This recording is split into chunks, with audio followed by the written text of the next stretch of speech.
साथियों, आप सभी का इस प्लेटफॉर्म पर स्वागत है। यहाँ पर हम लोग स्पेक्ट्रम की आधुनिक भारत का इतिहास, यह जो पुस्तक है, इसको यहाँ पर हम लोग कवर करेंगे। यह पुस्तक आपके प्री के लिए और मेंस दोनों के लिए काफ़ी महत्वपूर्ण है। मॉडर्न हिस्ट्री से जो भी प्रश्न आपके प्री या मेंस के लिए बनेंगे, उस दृष्टिकोण से ये पुस्तक काफ़ी महत्वपूर्ण है। तो आज की वीडियो में हम लोग इसका जो यूनिट 2 है, यूनिट 2 का जो पहला चैप्टर है, वो है भारत में यूरोपियों का आगमन। यहाँ से हम लोग इसको प्रारंभ करेंगे। तो चलिए प्रारंभ करते हैं। तो इसकी जो यूनिट 2 है आपकी, वह है यूरोपियों का आगमन एवं ब्रिटिश शासन का सुदृढ़ीकरण। तो इसमें जो तीसरा चैप्टर है वो है भारत में यूरोपियों का आगमन। इसको यहाँ पर देखते हैं। तो देखिए, यूरोप में 15वीं शताब्दी से लेकर के 19वीं शताब्दी के मध्य तक आशातीत आर्थिक रूपांतरण होता है। इस कालावधि के दौरान कृषि एवं विशेष रूप से विनिर्माण मैन्युफैक्चरिंग में अपनाई गई प्रौद्योगिकी के आधार पर व्यापार एवं बाजारों में विस्मयकारी एवं तीव्र वृद्धि हुई। पूंजीवाद जो है वो सामंती अर्थव्यवस्था एवं समाज को प्रतिस्थापित कर रहा था। जो पूंजीवाद था वो सामंती अर्थव्यवस्था एवं समाज को प्रतिस्थापित कर रहा था। हालांकि यूरोप में होने वाले परिवर्तन यहीं तक सीमित नहीं थे। 1500 ईस्वी के पश्चात विकास से घनिष्ठ रूप से संबद्ध विश्व इतिहास यूरोप में साकार हुआ। ऐसा इसलिए हुआ कि पूंजीवाद जो है वो व्यवस्था के रूप में लाभार्जन और बाजार में प्रतियोगिता पर आधारित है। इसे कच्चे माल एवं वस्तुओं की बिक्री के लिए निरंतर विस्तार की आवश्यकता होती है। इस प्रकार इसका विस्तार विश्वव्यापी था, जो अन्य प्रकार की अर्थव्यवस्थाओं, समाजों और संस्कृतियों को निगल रहा था। 15वीं शताब्दी में महत्वपूर्ण बदलाव तब शुरू हुआ जब यूरोपीय औपनिवेशिक शक्तियां नवीन विकल्पों की खोज में बाहर निकली। इसका यह अर्थ नहीं है कि अन्य मौजूदा संस्कृतियों से उनका पहले संपर्क नहीं था। भारत के ग्रीक अर्थात यूनान और रोम अर्थात इटली के साथ क्रिश्चियन युग शुरू होने से पूर्व और पश्चात से ही व्यापारिक संबंध थे। चीन एवं एशिया के अन्य हिस्सों से संपर्क बेहद प्राचीन थे, जो समस्त मध्य युग तक जारी रहे। मार्को पोलो, जो कि 1254 से 1324 ईस्वी के मध्य में आता है, का ये यात्री था। तो मार्को पोलो, जिसने चीन की यात्रा की, के यात्रा वृत्तांतों ने यूरोपियों को बेहद आकर्षित किया। पूर्व की बेशुमार धन संपदा और समृद्धि की कहानियों ने यूरोपियों की लालसा में वृद्धि की। इटली ने लगभग 12वीं शताब्दी से यूरोप के साथ पूर्व के व्यापार पर एकाधिकार प्राप्त कर लिया। दक्षिण पूर्व एशिया और भारत के साथ व्यापार विभिन्न स्थल मार्गों और जल मार्गों से किया गया।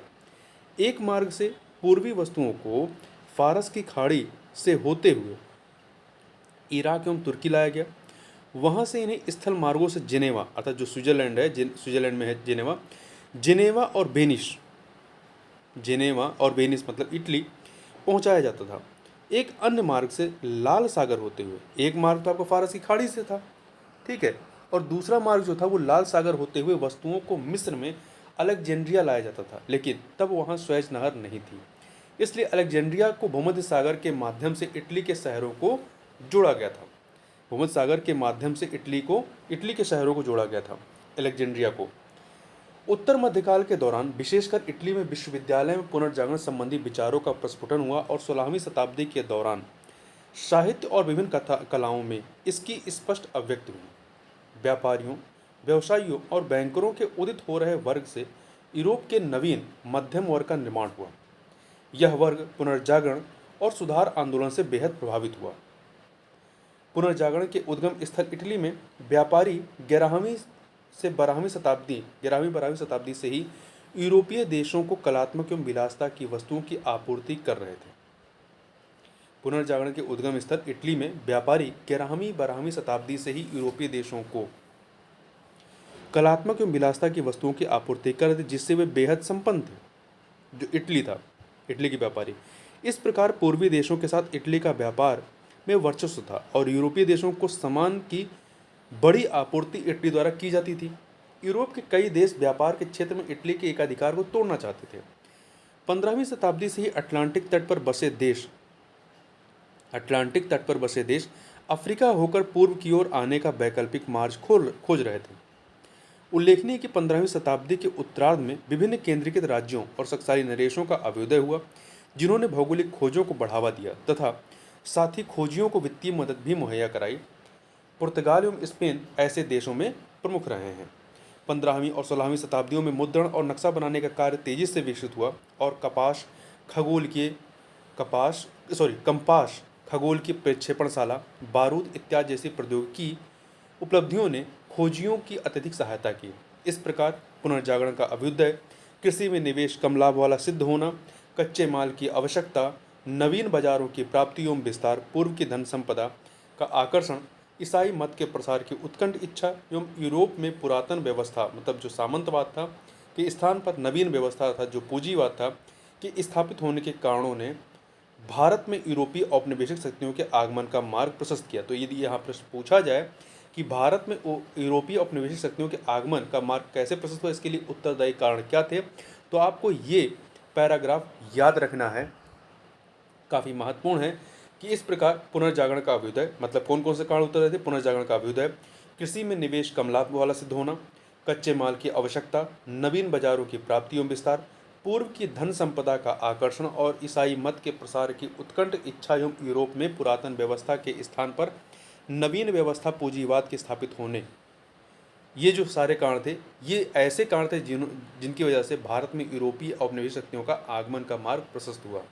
अब सबसे पहले आते कौन है? सबसे पहले आते हैं पुर्तगाली। तो भारत के लिए समुद्री मार्ग की खोज एवं पुर्तगालियों का आगमन। यद्यपि 15वीं शताब्दी में भारत में वास्को द गामा के आगमन से कई शताब्दी पूर्व यूरोपीय यात्री आते रहे थे, लेकिन केप ऑफ गुड होप होकर के आप जब अफ्रीका का मैप देखेंगे तो अफ्रीका के मैप में नीचे साइड में आपको मिलेगा। तो लेकिन केप ऑफ गुड होप होकर जब वास्को द गामा 17 मई 1498 में कालीकट पहुंचा तो इसने भारतीय इतिहास की दिशा को गहरे रूप से प्रभावित किया। पश्चिम में अमेरिका के विपरीत पूर्व में यूरोपीय शक्तियां सीधे औपनिवेशीकरण से शुरुआत नहीं कर सकी। पश्चिम में अमेरिका के विपरीत पूर्व में यूरोपीय शक्तियां जो है सीधे औपनिवेशीकरण से शुरुआत नहीं कर सकी। ऐसा करने में उन्हें कुछ समय लगा, लेकिन अपनी विकसित समुद्री शक्ति, तकनीकी एवं अस्त्र मतलब बारूद इत्यादि के कारण उन्होंने तीव्रता से समुद्री शक्ति के रूप में स्वयं को स्थापित कर लिया और समुद्री व्यापार पर नियंत्रण कायम कर लिया। पुर्तगालियों का मंतव्य क्या था यहाँ आने का? तो पुर्तगालियों का स्पष्ट मंतव्य था कि वे व्यवसाय करने भारत आए थे, लेकिन उनका छुपा हुआ एजेंडा था ईसाई मत का प्रचार कर भारतीयों को ईसाईयत में परिवर्तित करना और अपने प्रतिस्पर्धियों विशेष रूप से अरब को बाहर खदेड़कर व्यापक रूप से मुनाफे वाले पूर्वी व्यापार पर एकाधिकार कायम करना। तो देखिए, पहला एजेंडा उनका क्या था? ईसाई मत, एक तो व्यवसाय करने आए थे, एक तो उनको व्यापार करना था। दूसरा क्या था कि उन्हें ईसाई मत का प्रचार करना था और अपने प्रतिस्पर्धियों विशेषकर अरब को जो है इस व्यापार में जो उनका एकाधिकार था उसे ख़त्म करना था और अपना जो है एकाधिकार कायम करना था। उस समय तक हिंद महासागर के व्यापार पर अरब व्यापारियों का जो है वो एकाधिकार था। आगामी 15 वर्षों में पुर्तगालियों ने अरब नौपोतों को पूरी तरह नष्ट कर दिया। उन्होंने उनके जहाज़ों को लूटा, उन पर आक्रमण किए, जहाजियों को लूटा और अन्य दमनात्मक कार्रवाइयाँ की। पुर्तगालियों की सुदृढ़ स्थिति के परिप्रेक्ष्य में पुर्तगाल के शासक मैनुअल प्रथम ने 1501 में अरब, फारस और भारत के साथ व्यापार का स्वयं को मालिक घोषित कर दिया। मैनुअल प्रथम ने पुर्तगालियों के आगमन के समय भारत की स्थिति क्या थी? तो भारत में पुर्तगालियों ने जिस समय आगमन किया उसने पूर्वी व्यापार को हासिल करने में उनकी अत्यधिक मदद की। गुजरात के सिवाय जहां शक्तिशाली महमूद बेगड़ा का शासन था, समस्त उत्तर भारत कई छोटी छोटी शक्तियों के बीच विभाजित था। दक्कन में बहमनी साम्राज्य छोटे छोटे राज्यों में बिखर गया था। जो बहमनी साम्राज्य था वो कुल 5 राज्यों में बिखर जाता है। कोई भी शक्ति ऐसी नहीं थी जिसके पास नौसैनिक शक्ति हो और न ही उन्होंने अपनी नौसैनिक शक्ति को विकसित करने के बारे में सोचा। सुदूर पूर्व में चीनी शासक की शासकीय डिक्री मात्र चीनी जहाज़ों की नौवहनीय पहुंच तक सीमित थी। सुदूर पूर्व में चीनी शासक की शासकीय डिक्री मात्र चीनी जहाज़ों की नौवहनीय पहुंच तक सीमित थी। जहां तक अरब व्यापारियों और जहाज़ों के मालिकों का संबंध है, जिन्होंने पुर्तगालियों के आने से पूर्व तक हिंद महासागर व्यापार पर वर्चस्व कायम किया था, वह पुर्तगाली संगठन एवं एकता से बराबरी नहीं कर सके। भारत आगमन के अभिप्रेरण वास्तव में 15वीं शताब्दी में पुर्तगाली वेनिस, जो कि इटली का एक राज्य था, की समृद्धि से ईर्ष्या करने लगे और उनके लाभदायी व्यापार में हिस्सा प्राप्त करने के हर संभव प्रयास करने लगे।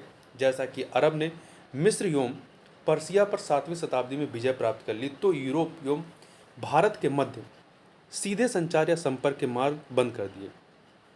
पूर्व से वस्तुएं यूरोपीय बाजारों में मुस्लिम मध्यवर्तियों के माध्यम से पहुंचने लगी।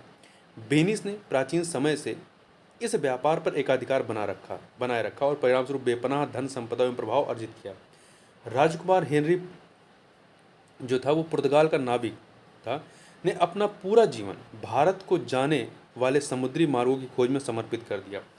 1487 ईस्वी में बार्थोलोम्यो दियाज 1487 ईस्वी में बार्थोलोम्यो दियाज नामक एक पुर्तगाली अफ्रीका के दक्षिणी सिरे तक पहुंच गया, अफ्रीका के, और इस जगह को केप ऑफ गुड होप कहा। यद्यपि वह 1488 में लिस्बन लौट आया और उसके लगभग 10 वर्ष के पश्चात या अंतराल पर 1498 में वास्को द गामा भारत पहुंचा। वास्को द गामा की लिस्बन में विजयी वापसी पर पुर्तगाल के सम्राट ने पेड्रो अल्वारेज केवरेल, जो कि ब्राज़ील का खोजी था, पेड्रो अल्वारेज केवरेल के नेतृत्व में बार्थोलोम्यो डियाज के साथ 13 जहाज़ों और 1200 लोगों का एक अधिक बड़ा बेड़ा भेजा। लेकिन केवरेल को कालीकट में जमोरिन को परास्त करने के लिए अरबों से युद्ध करना पड़ा। केवरेल ने कोच्चिन और कैन्नौर में व्यापार सुरक्षित करने हेतु कालीकट छोड़ दिया। वह काफ़ी बड़े मुनाफे के साथ लिस्बन लौटा। तो देखिए, पुर्तगाली एवं जमोरियन की बात करें तो वास्को द गामा अक्टूबर 1502 ईस्वी में कालीकट आया। व्यापार पुनः आता है, ठीक है। वास्को ड गामा व्यापार एवं विजय हेतु उसके नेतृत्व में एक बड़ा सुसज्जित बेड़ा भेजा गया। जमोरिन से उसके संबंध मित्रतापूर्ण नहीं थे। पूर्वी समुद्र में विशिष्ट वाणिज्यिक प्रभुता हासिल करने की अपनी महत्वाकांक्षा के चलते पुर्तगालियों ने अन्य देशों, विशेष रूप से अरब व्यापारियों को व्यापार के लाभों से वंचित करना शुरू कर दिया और यहाँ तक कि उनका उत्पीड़न किया। पुर्तगाली एशिया के महत्वपूर्ण व्यापारिक स्थलों या अड्डों, जिन्हें फितोरिया कहते हैं, तो अड्डों पर कब्जा स्थापित करके अपनी नौसेना की वर्चस्वता को कायम रखना चाहते थे और उसका विकास करने के लिए कटिबद्ध थे। फितोरिया क्या होता है इसको समझ लीजिए। फितोरिया ऐसे व्यापारिक स्थल या अड्डे होते थे जहां से नौसैनिक बेड़ों को सहायता प्रदान की जाती थी। पुर्तगालियों ने अपने पार समुद्री विस्तार के लिए विशेष रूप से अफ्रीकी तट पर पुर्तगालियों ने अपने पार समुद्री विस्तार के लिए विशेष रूप से अफ्रीकी तट पर इसी प्रकार के अड्डों का इस्तेमाल किया।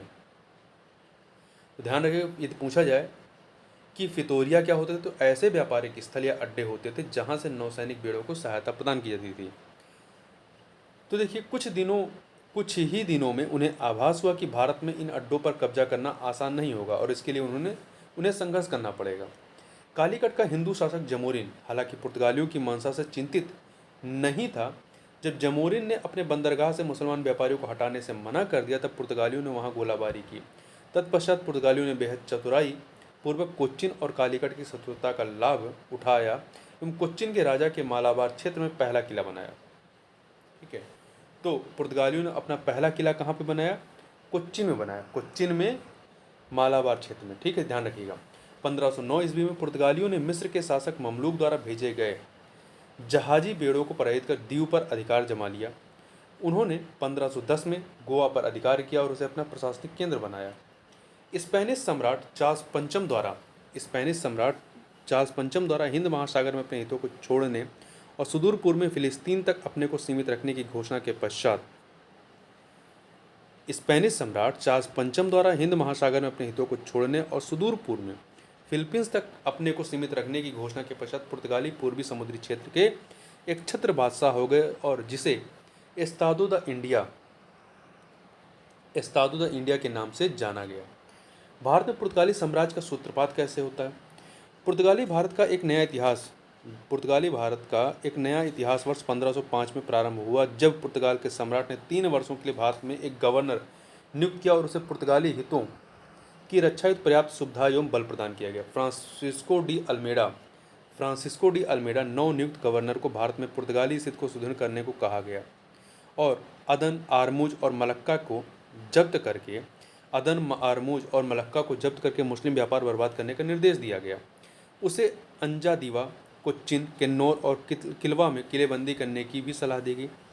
वेनिस के घटते व्यापार पर नजर रखते हुए, जिनका आकर्षक व्यापार पुर्तगाली हस्तक्षेप के कारण खतरे में था, मिस्र ने पुर्तगालियों को रोकने के लिए लाल सागर में अपनी चौकसी बढ़ा दी। डी अल्मेडा, जिसे उत्तरी अफ्रीका में मूर से युद्ध करना पड़ा, जल्द ही इस चुनौती से उबर गया। हालांकि 1507 में पुर्तगाली स्क्वाड्रन को मिस्र की और गुजराती नौसेना ने संयुक्त रूप से दीव से हटकर समुद्री युद्ध में हरा दिया। हालांकि 1507 में पुर्तगाली स्क्वाड्रन को मिस्र की और गुजराती नौसेना ने संयुक्त रूप से दीव से हटकर समुद्री युद्ध में हरा दिया और अल्मेडा का पुत्र मारा गया। अगले वर्ष अल्मेडा ने दोनों की नौसेना को पूरी तरह ध्वस्त करके हार का बदला लिया। अब बात करते हैं विस्तार की रणनीति क्या थी इनकी। तो देखिए, अल्फांसो डी अल्बुकर्क ने, जिसने भारत में पुर्तगाली गवर्नर के रूप में अल्मेडा का स्थान लिया, के पास अधिक बड़ी एवं व्यापक रणनीति थी। वह पूर्व में अपनी मृत्यु से पहले पुर्तगाली साम्राज्य की स्थापना का कार्य पूरा कर लेना चाहता था। उसने पुर्तगाल के लिए हिंद महासागर के रणनीतिक नियंत्रण हेतु समुद्र के सभी प्रवेश द्वारों पर अपने बेस स्थापित किए। उसने पुर्तगाल के लिए हिंद महासागर के रणनीतिक नियंत्रण हेतु समुद्र के सभी प्रवेश द्वारों पर अपने बेस स्थापित किए। भारत में पुर्तगाली सत्ता की स्थापना में निर्णायक भूमिका द्वितीय गवर्नर अल्फांसो डी अल्बुकर्क की ही रही है। अल्बुकर्क स्क्वाड्रन कमांडर के रूप में 1503 में भारत आया। 1509 ईस्वी में उसे वायसराय नियुक्त किया गया और 1515 ईस्वी तक उसने भारत में पुर्तगाली सत्ता की स्थापना में विशेष भूमिका निभाई। उसने 1510 ईस्वी में बीजापुर से गोवा को छीनकर ठोस शुरुआत की। गोवा एक प्राकृतिक बंदरगाह था और एक सामरिक स्थल भी। यहाँ से पुर्तगाली मालाबार व्यापार पर नियंत्रण करते थे एवं दक्षिण के राजाओं की नीति का निरीक्षण भी। इस आधार पर पुर्तगाली गोवा के सामने की मुख्य भूमि दमन, राजौरी और दाभोल के बंदरगाहों पर कब्जा जमाने में सफल रहे। अल्बुकर्क ने हिंदू महिलाओं के साथ विवाह की नीति अपनाई। 1515 ईस्वी में मलक्का और कुर्मुस ईरान, मलक्का एवं कुर्मुस पर पुर्तगाली आधिपत्य कायम हो गया। अल्बुकर्क के समय पुर्तगाली भारत में एक मजबूत नौसैनिक शक्ति के रूप में स्थापित हो चुके थे। गोवा पर कब्जा, तो देखिए 1510 में अल्बुकर्क ने गोवा पर आसानी से कब्जा कर लिया, जो बीजापुर के सुल्तान का प्रमुख पत्तन था। यह अलेक्जेंडर के बाद पहला भारतीय क्षेत्र था जो यूरोपियों के अधीन आया। तो देखिए, यह अलेक्जेंडर के बाद पहला भारतीय क्षेत्र था जो यूरोपियों के अधीन आया। मलक्का पर 1511 ईस्वी में पुर्तगाली प्रभुत्व कायम हो चुका था। लाल सागर के मुहाने पर मलक्का पर 1511 ईस्वी में पुर्तगाली प्रभुत्व कायम हो चुका था। लाल सागर के मुहाने पर इसे सोकोत्रा, ये यमन का है, ठीक है, सोकोत्रा द्वीप, सुमात्रा के सचिन दुर्ग, श्रीलंका के कोलंबो इत्यादि में नए किले स्थापित किए गए। जावा, थाईलैंड, पेगू इत्यादि से भी संपर्क स्थापित किए गए। 1518 ईस्वी से पुर्तगालियों ने चीन के संचाओ द्वीप पर बस्ती बसानी शुरू कर दी। पुर्तगालियों ने पश्चिमी भारत के विभिन्न क्षेत्रों पर अपना अधिकार स्थापित किया। 1531 में चाउल, 1532 में ईस्वी में दीव, 1534 में सॉल्सेट जिस पे बम्बई बसा हुआ है, सॉल्सेट और बेसिन, 1536 ईस्वी में क्रैगानोर तथा मैंगलोर, होनावर, भतकल, कैन्नौर, क्विलोन, भावनगर इत्यादि क्षेत्रों में अपना कब्जा जमाकर इनमें से कुछ क्षेत्रों में अपने कारखाने खोले। उन्होंने कारखानों का दुर्गीकरण आरंभ कर दिया। कारखानों का सर्वोच्च अधिकारी पुर्तगाली सम्राट द्वारा नियुक्त होता था। पुर्तगालियों का व्यापार पर प्रभुत्व की बात करें तो पुर्तगालियों ने पूर्वी तट के साथ सीधा संपर्क स्थापित करने का प्रयास किया। पुर्तगालियों ने पूर्वी तट के साथ जो कोरोमंडल तट था उसका सीधा संपर्क स्थापित करने का प्रयास किया। कोरोमंडल तट पर स्थित मसूलीपट्टनम, पुलिकट इत्यादि शहरों से वे वस्त्रें इकट्ठा करते थे। मलक्का, मनीला इत्यादि पूर्वी एशियाई क्षेत्रों से व्यापार करने के लिए नागपट्टनम पुर्तगालियों का एक प्रमुख बंदरगाह था। मलक्का, मनीला इत्यादि पूर्वी एशियाई क्षेत्रों से व्यापार करने के लिए नागपट्टनम जो है वो पुर्तगालियों का एक प्रमुख बंदरगाह था। नागपट्टनम के उत्तर में स्थित शैंथोम मैलपुर में पुर्तगालियों की बस्ती थी। बंगाल के शासक महमूद शाह ने पुर्तगालियों को 1536 ईस्वी में चटगांव और सतगांव में फैक्ट्री खोलने की अनुमति दी। कब दी? चटगांव में, 1536 में चटगांव और सतगांव में। अकबर की अनुमति से हुगली में तथा शाहजहां के फरमान से बुंदेल में भी कारखाने खुले। 16वीं सदी के दौरान पूर्वी तट पर किलेबंदी नहीं हुई। 16वीं सदी के दौरान पूर्वी तट पर किलेबंदी नहीं हुई। पश्चिमी तट पर मतलब कोरोमंडल तट पर किलेबंदी नहीं हुई। 16वीं शताब्दी के आरंभ तक पुर्तगालियों का एशियाई व्यापार पर प्रभुत्व बना रहा। 1506 ईस्वी में मसाले के लाभदायक व्यापार को राजा ने अपने अधीन कर लिया और दूसरी तरफ पुर्तगाली अपने अधिकार को सुरक्षित रखने के लिए जी जान से भिड़े पड़े। कभी कभी व्यापार और लूट में अंतर करना मुश्किल हो जाता था। भारतीय जहाज़ों से कई तरीके से पैसे वसूल किया जाता था। इनमें प्रमुख थी कार्टेज व्यवस्था। इस व्यवस्था के तहत भारतीय जहाज़ों के कप्तानों को गोवा के वायसराय से लाइसेंस या पास लेना पड़ता था, जिससे पुर्तगाली भारतीय जहाज़ों पर हमला नहीं करते थे, अन्यथा उसे लूट लेते थे। पुर्तगालियों के समुद्र पर वर्चस्व रहने का एक महत्वपूर्ण कारण यह था कि मुगल शासकों ने कभी भी मजबूत नौसेना तैयार करने का प्रयत्न नहीं किया तथा सुदूर दक्षिण में मुगलों का प्रत्यक्ष नियंत्रण नहीं था। दोनों रीजन थे, एक तो उन्होंने कभी कोशिश नहीं की, दूसरा जो जहाँ पे इस समय इनका प्रसार था दक्षिण में, वहाँ पर मुगलों का प्रत्यक्ष नियंत्रण नहीं था। पुर्तगालियों के पास ऐसी कोई वस्तु नहीं थी जिससे वस्तु विनिमय द्वारा व्यापार हो, इसलिए पूर्व की वस्तुओं के लिए वे पश्चिम से सोना, चांदी और अन्य बहुमूल्य रत्न लाया करते थे। मालाबार और कोंकण तट से सबसे ज़्यादा काली मिर्च का निर्यात होता था। ठीक है। मालाबार से अदरक, दालचीनी, हरण, चंदन, हल्दी, नील इत्यादि निर्यात किए जाते थे। उत्तर पश्चिमी भारत से टाफ्टा क्या है? एक प्रकार का कपड़ा है। उत्तर पश्चिमी भारत, जिधर आपका गुजरात पड़ता है, तो टाफ्टा, चिंट्स इत्यादि पुर्तगाली ले जाते थे। जंटा माशी बंगाल से लाया जाता था। दक्षिण पूर्व एशिया से लाख, लौंग, कस्तूरी का इत्यादि इकट्ठा किए जाते थे। भारत से पुर्तगालियों का व्यापार इतना बढ़ गया था कि मात्र काली मिर्च की खरीद के लिए संयुक्त व्यापार संघ ने 1,70,000 प्यूजिडो प्रतिवर्ष भारत भेजने का निर्णय लिया था। पुर्तगाली फ्लैंडर्स,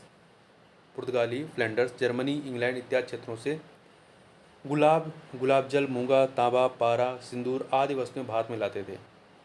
ढाले हुए सिक्के भी कोचीन व गोवा बंदरगाह पर लाए जाते थे। इस प्रकार पुर्तगालियों ने न केवल मसाले के व्यापार से लाभ अर्जित किया, अपितु विभिन्न एशियाई देशों के बीच व्यापार लाने और ले जाने के कार्य से भी लाभ कमाया।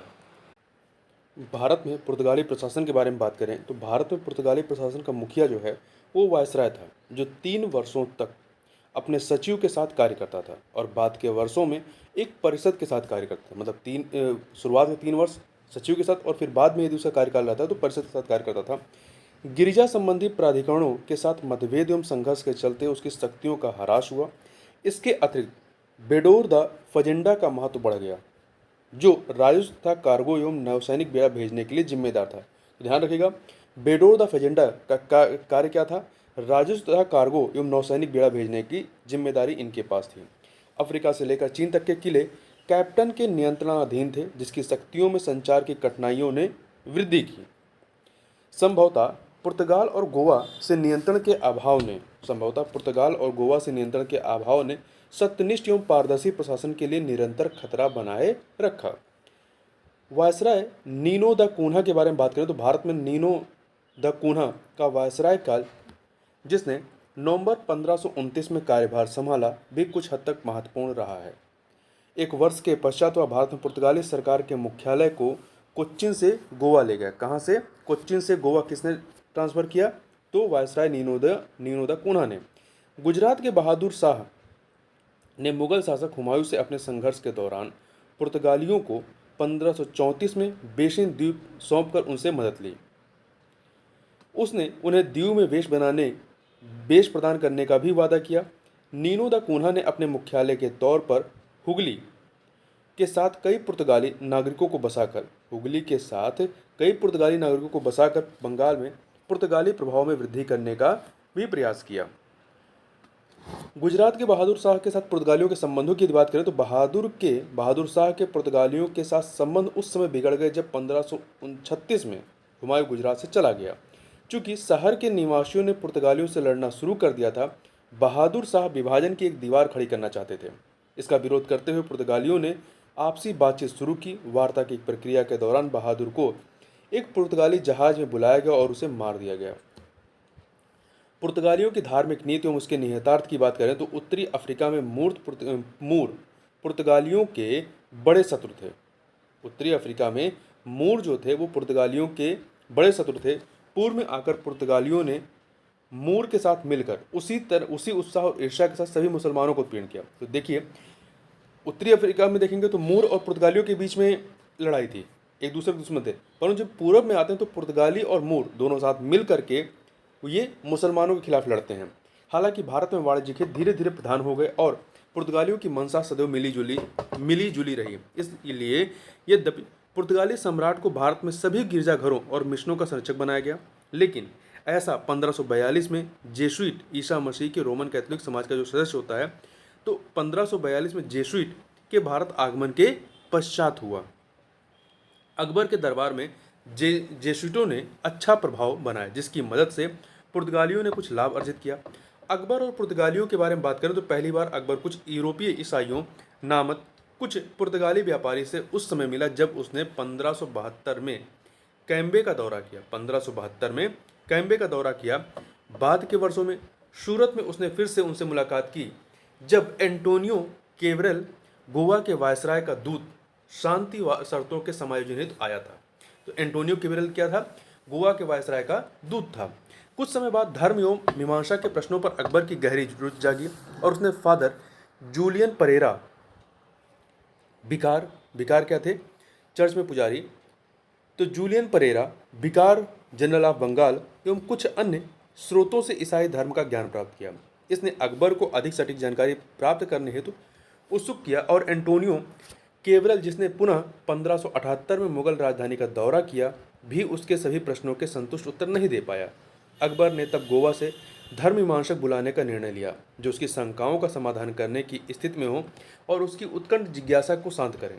इसके लिए अकबर ने सितंबर 1579 में गोवा में अधिकारियों को पत्र भेजकर 2 विद्वान पादरी भेजने का निवेदन किया। गोवा में चर्च के प्राधिकारियों ने उत्सुकतापूर्वक इस निमंत्रण को स्वीकार कर लिया, क्योंकि वे इसे शासक को और साथ ही उसके दरबार में लोगों को ईसाई मत में परिवर्तित करने के अवसर के तौर पर देख रहे थे।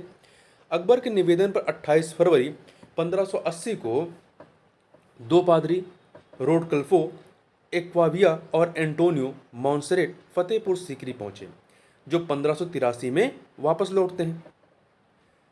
1580 में गए थे, वहां से 1583 में वापस लौटते हैं, लगभग 3 साल रहते हैं। इसी प्रकार अकबर ने दूसरे मिशन को 1590 में बुलाया। पहला मिशन 1580 में आता है, दूसरा मिशन 1590 में बुलाया, जो 1592 में वापस लौटा। तीसरा मिशन अकबर द्वारा 1595 में बुलाया गया। तो इस प्रकार देखिए 3 मिशन बुलाता है वो। मिशनरीज ना तो अकबर और उसके दरबार और ना ही उसके लोगों को ईसाई मत में परिवर्तित कर सके। अकबर और उसके पुत्र सलीम, जो कि भविष्य में जहांगीर के नाम से जाना जाता है, दोनों ने मैरी और ईसाई चिन्हों के प्रति तथाकथित आदर भाव प्रकट किया। यह स्पष्ट है कि पादरियों पर ध्यान देना धार्मिक उत्साह का परिणाम नहीं था, अपितु यह मुख्य रूप से पुर्तगाली सैन्य सहायता सुनिश्चित करने की इच्छा से निर्देशित हो रहा था।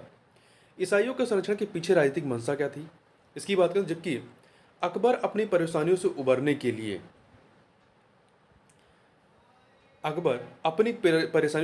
पुर्तगाली बंदूकों को उधार लेने पर विचार कर रहा था। उसका बेटा, जो कि राजकुमार सलीम था, अकबर के विरुद्ध विद्रोह पर ध्यान दे रहा था और इस उद्देश्य के लिए पुर्तगाली सेना की मदद प्राप्त करने की योजना बना रहा था। तो दोनों, अकबर और उनका पुत्र, दोनों ही अपने अपने उनकी मंशा थी। अकबर जहां पुर्तगाली बंदूक प्राप्त करना चाहता था और उसका बेटा जो है अकबर के विद्रोह में पुर्तगालियों का साथ चाहता था। ईसाई धर्म इनके लिए महत्वपूर्ण नहीं था। सभी दिखावों या बहानों को छोड़ते हुए अकबर ने सैन्य सहायता की प्राप्ति हेतु 1601 में गोवा में एक अंतिम दूत भेजा। पुर्तगाली पदाधिकारियों ने शुरू से चलने वाले इस खेल को समझते हुए नम्रतापूर्वक मना कर दिया। जेसुइट ने अपनी तरफ से मिशनरी उत्साह के साथ देशभक्ति की राजनीति की और यथासंभव लाभ प्राप्त करने का प्रयास किया। पुर्तगालियों या स्पेनवासियों, जैसा कि पुर्तगाल उसमें स्पेन से जुड़ा था, तो पुर्तगालियों या स्पेनवासियों के अनाधिकारिक एजेंट के तौर पर काम करते हुए जेसुइट ने मुगल दरबार में महत्वपूर्ण प्रभाव का उपयोग किया। अब अभी तक हमने अकबर और पुर्तगालियों की बात की, अब जहांगीर और पुर्तगालियों की बात करते हैं।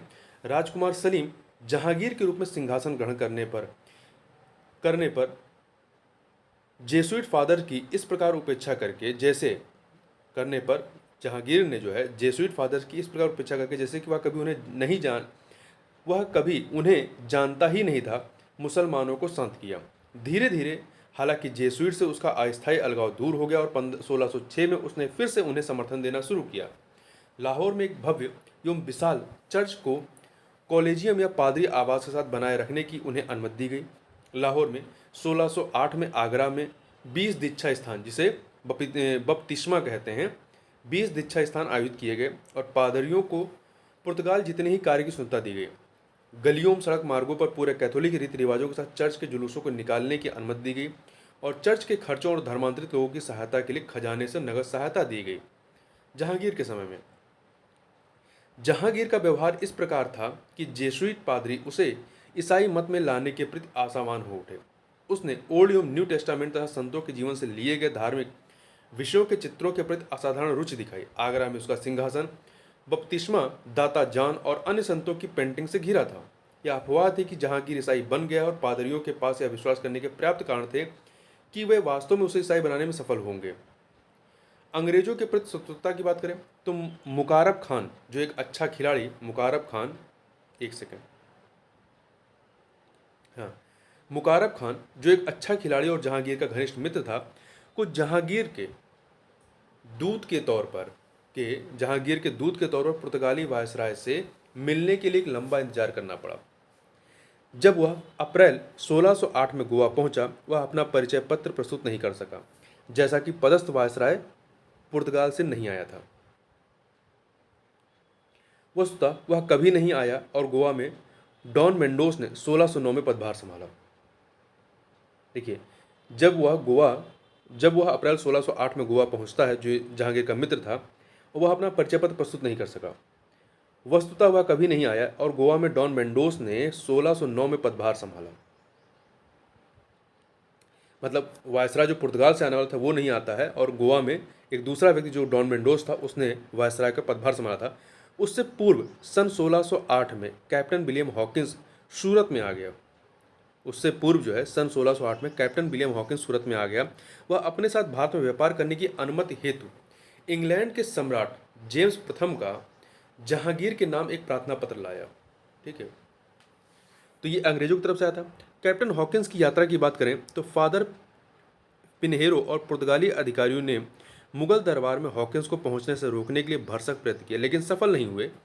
जहांगीर ने हॉकिंस द्वारा लाए गए उपहारों, जिनकी कीमत 25,000 सोने के सिक्कों के समान थी, को स्वीकार किया और हॉकिंस का बेहद आत्मीय स्वागत किया। जैसा कि हॉकिंस तुर्की भाषा अच्छी प्रकार जानता था, उसने उस भाषा में जहांगीर के साथ जो है प्रत्यक्ष संवाद किया। हॉकिंस से खुश होकर के जहांगीर ने उसे 30,000 के वेतन पर 400 का मनसब दर नियुक्त किया। हॉकिंस ने आर्मेनियन ईसाई मुबारक शाह की बेटी से विवाह भी किया। यहाँ थोड़ा ध्यान दीजिएगा कि अभी जो पीसीएस 2023 की परीक्षा हुई है, प्रारंभिक पूछा, उसमें कैप्टन हॉकिंस पे प्रश्न पूछा गया था। इसमें 2 कथन दिए गए थे। पहला कथन ये था, जो इसमें दूसरा कथन था तुर्की भाषा को। पहला तो ये था कि ये 1600 ये आया कब था आपका 1608 में आता है, परंतु वहाँ पे सन जो है 1611 या 1613 दिया गया। और दूसरा जो कथन था कि वो तुर्की भाषा अच्छी प्रकार जानता था, ये भी बताया गया है। तो यहाँ पे देखिए, इस पे प्रश्न आपका पूछा गया है 2023 की प्रारंभिक परीक्षा में। आगे चलते हैं। मुगल एवं पुर्तगालियों के आपसी संबंधों में सुलझाव की बात करें तो देखिए, हॉकिंस एवं अन्य अंग्रेजी लोगों को बड़ी व्यापार सुविधाएं प्रदान करने को गोवा के वायसराय डॉन मेंडोस ने पुर्तगाली एकाधिकार के वाणिज्य क्षेत्रों का अतिक्रमण माना। हॉकिंस एवं अन्य अंग्रेजी लोगों को बड़ी व्यापार सुविधाएं प्रदान करने को, जो कि मुगलों के द्वारा की गई, प्रदान करने को गोवा के वायसराय डॉन मेंडोस ने पुर्तगाली एकाधिकार के वाणिज्यिक क्षेत्रों का अतिक्रमण माना और इसलिए इसे शत्रुतापूर्ण कार्रवाई कहा। भारत में पुर्तगालियों की जहांगीर के साथ युद्ध की स्थिति को देखते हुए मेंडोस ने मुगल दूत मुकारब खान से मिलने से मना कर दिया।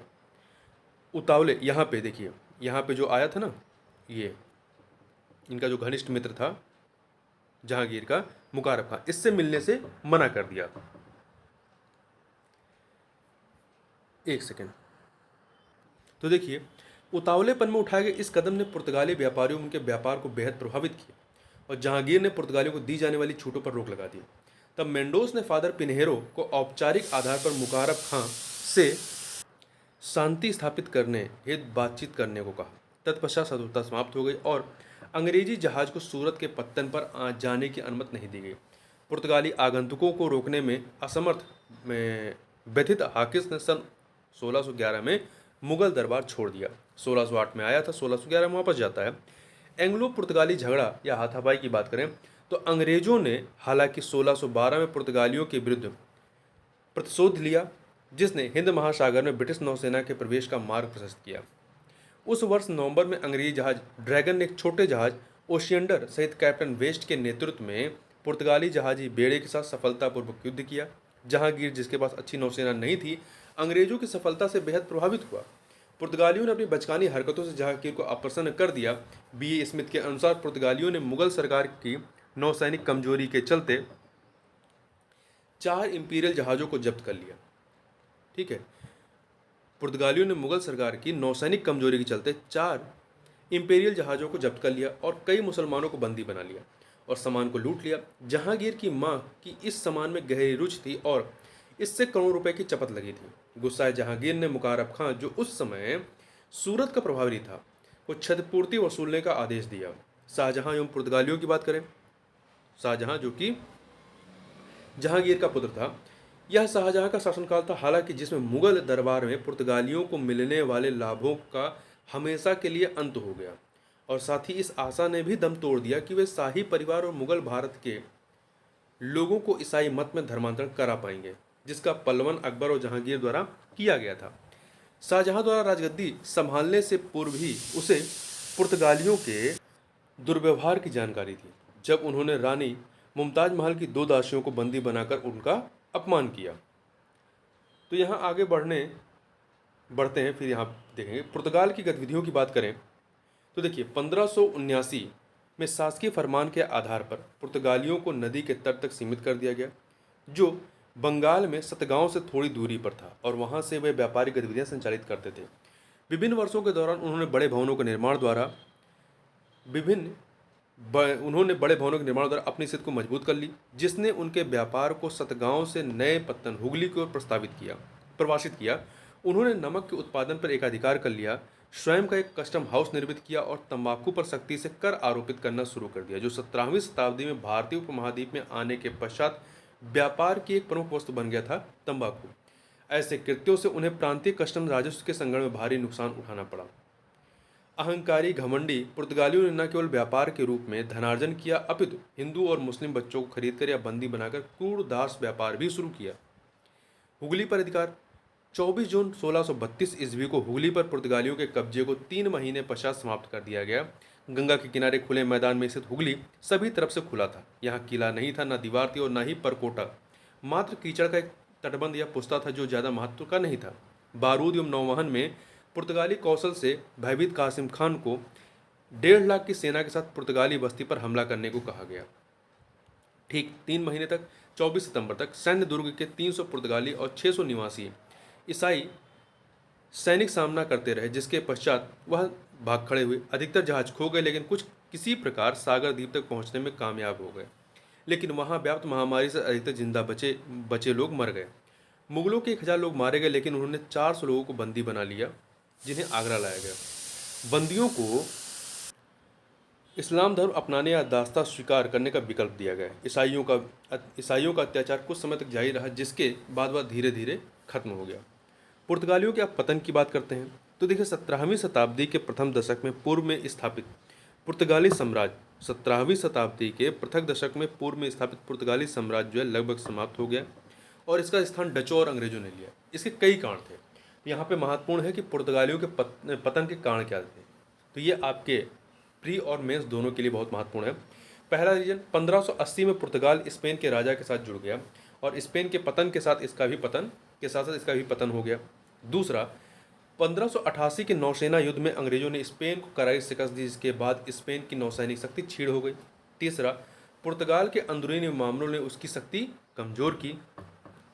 चौथा समाज में कुलीन वर्ग का प्रभुत्व था और व्यापारियों का इतना सामाजिक प्रभाव नहीं था और वे राज्य को अपने हितों की पूर्ति के लिए प्रभावित कर सकें। अगला कारण पुर्तगाल में सम्राट जो निरंकुश था तथा इसके अतिरिक्त धर्म के मामलों में पुर्तगाली असहिष्णु एवं धर्मान थे और कई स्थानों पर उन्होंने लोगों का जबरन धर्म परिवर्तन किया। अगला फितोरिया मात्र एक व्यापारिक अड्डा था, जिसे क्षेत्रीय राज्य के रूप में बदलने की राजनीतिक इच्छा शक्ति नहीं दिखाई गई। अगला पॉइंट पुर्तगालियों ने स्वयं का एकाधिकार व्यापार के मुनाफों तक ही सीमित रखा। अगला उनका नियंत्रण कुछ क्षेत्रों उत्तरी अफ्रीका, दीव, दमन, गोवा, तिमोर और मकाओ तक ही सीमित रह गया। अगला पॉइंट भारतीय शासकों में जनता के प्रति धार्मिक असहिष्णुता। अगला, उन्होंने डकैती और लूटमार को अपनी नीति का भाग बनाया तथा उन्हें डचों और अन्य यूरोपीय व्यापारिक शक्तियों से संघर्ष करना पड़ा। इसके अतिरिक्त वास्तव में पुर्तगाली आर्थिक और राजनीतिक रूप से दूसरी पश्चिमी शक्तियों से प्रतिस्पर्धा करने में अक्षम थे।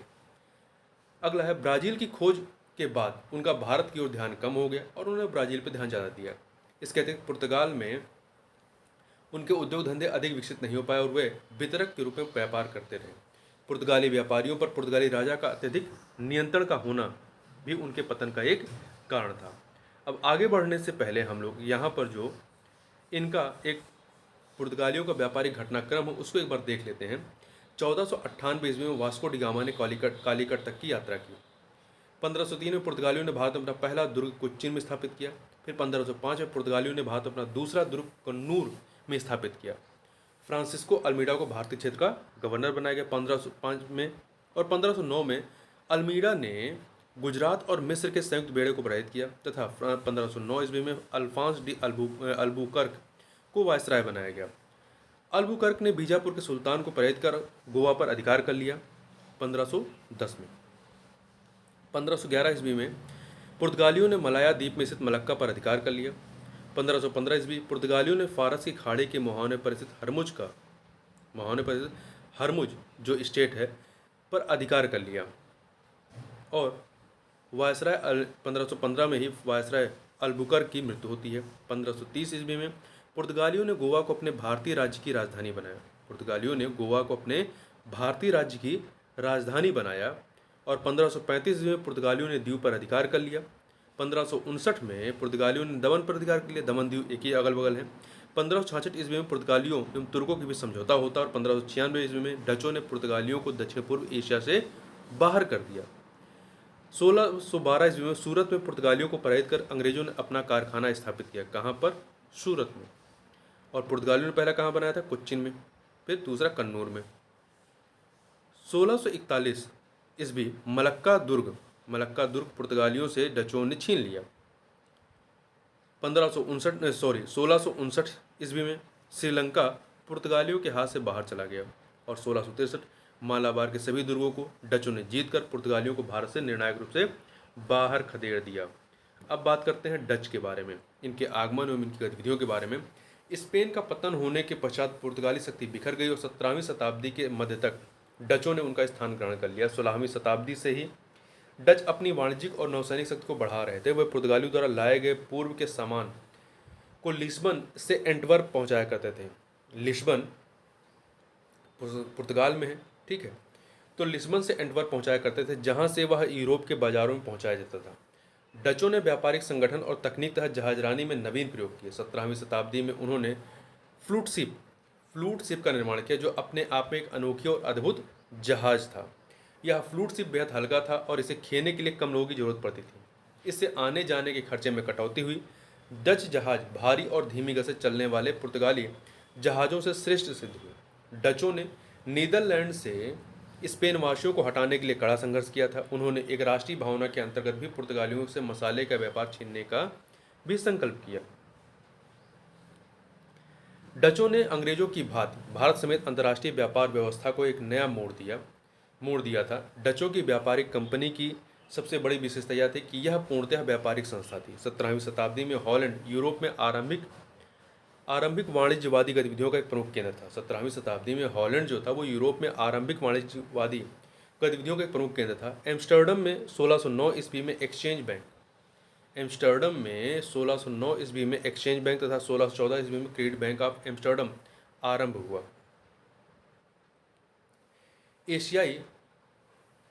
एशियाई वस्तुओं की बिक्री एम्स्टर्डम में होने लगी। एशियाई वस्तुओं की जो बिक्री है वो एम्स्टर्डम में होने लगी, जिससे कि यह पुनः निर्यात व्यापार का एक मुख्य केंद्र बन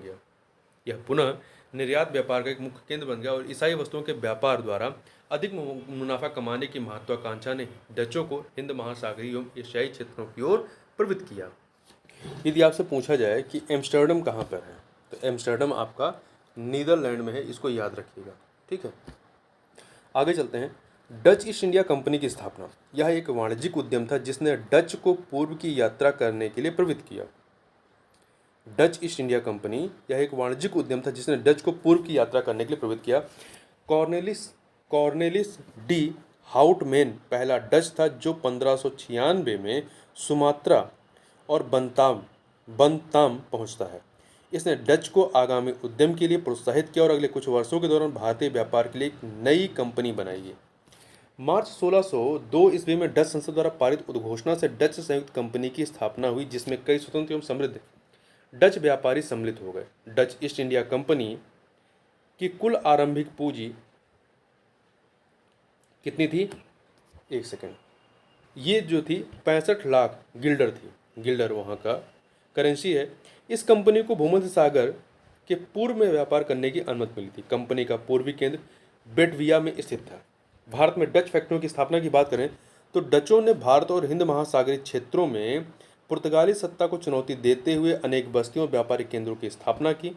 भारत में डच संस्थापना की सबसे बड़ी विशेषता यह रही कि पुलिकट झील आपको याद होगा आंध्र और तमिलनाडु की सीमा पर है। तो पुलिकट स्थित गेल्ड्रिया के दुर्ग को छोड़कर शेष बस्तियां अदुर्गीकृत थीं। ठीक है, केवल आपका पुलिकट स्थित गेल्ड्रिया का जो दुर्ग था वही जो है दुर्गीकृत था, बाकी अन्य सभी अदुर्गीकृत थे। मसाला भारत के पूर्वी भाग, पूर्वी तटीय क्षेत्र और पश्चिमी तट पर डचों ने अपनी फैक्ट्रियां स्थापित की। 1605 ईस्वी में मसूलीपट्टनम में।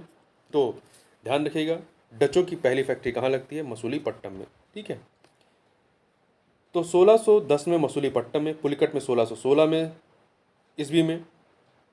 एक सेकंड, नहीं थोड़ा गड़बड़ हो गया। 1605 मसूलीपट्टनम में 1605 में। ठीक है, सबसे पहले 1605 में मसूलीपट्टनम में, फिर 1610 ईस्वी में पुलिकट है, फिर 1616 ईस्वी में सूरत में, बिमिलीपट्टनम में 1641 ईस्वी में, और 1645 में करिकल में, 1653 में चिंसुरा में, 1658 में कासिम बाजार, पटना, बालाशोर और नेगापट्टनम में तथा 1663 ईस्वी में कोच्चिन में डचों ने अपनी फैक्ट्रियां स्थापित की। भारत के अतिरिक्त वाह्य सीमावर्ती क्षेत्रों पर भी डचों ने अपना प्रभुत्व जमाया था। डचों ने 1605 ईस्वी में अम्बियोना, 1619 में मशालाद्वीप तथा 1658 ईस्वी में श्रीलंका जीते। 1641 ईस्वी में मलक्का में भी डचों की पुर्तगालियों पर विजय हुई। भारत में व्यापारिक धाक जमाने में डचों को स्थानीय शासकों से व्यापारिक सुविधाएं मिली। गोलकुंडा के सुल्तान, जिंजी, मदुरै और तंजौर के नायकों ने डचों को कम शुल्क पर व्यापार करने की छूट दी। कोच्चिन के मुट्टा शासन ने विशेष व्यापारिक सुविधाएं प्रदान की, जिनमें सबसे महत्वपूर्ण था पुडक्कड़ और क्रांगनूर के मध्य क्षेत्र में काली मिर्च के व्यापार पर एकाधिकार। उत्तरी तथा दक्षिणी कोरोमंडल में डचों को चुंगी में रियायत मिली तथा वस्त्र व्यापार में उन्हें मुहर शुल्क से मुक्त कर दिया गया, जबकि अन्य विदेशी व्यापारिक कंपनियों को यह कर जो मुहर शुल्क था यह देना पड़ता था। पुर्तगाली सत्ता पर डचों का प्रहार।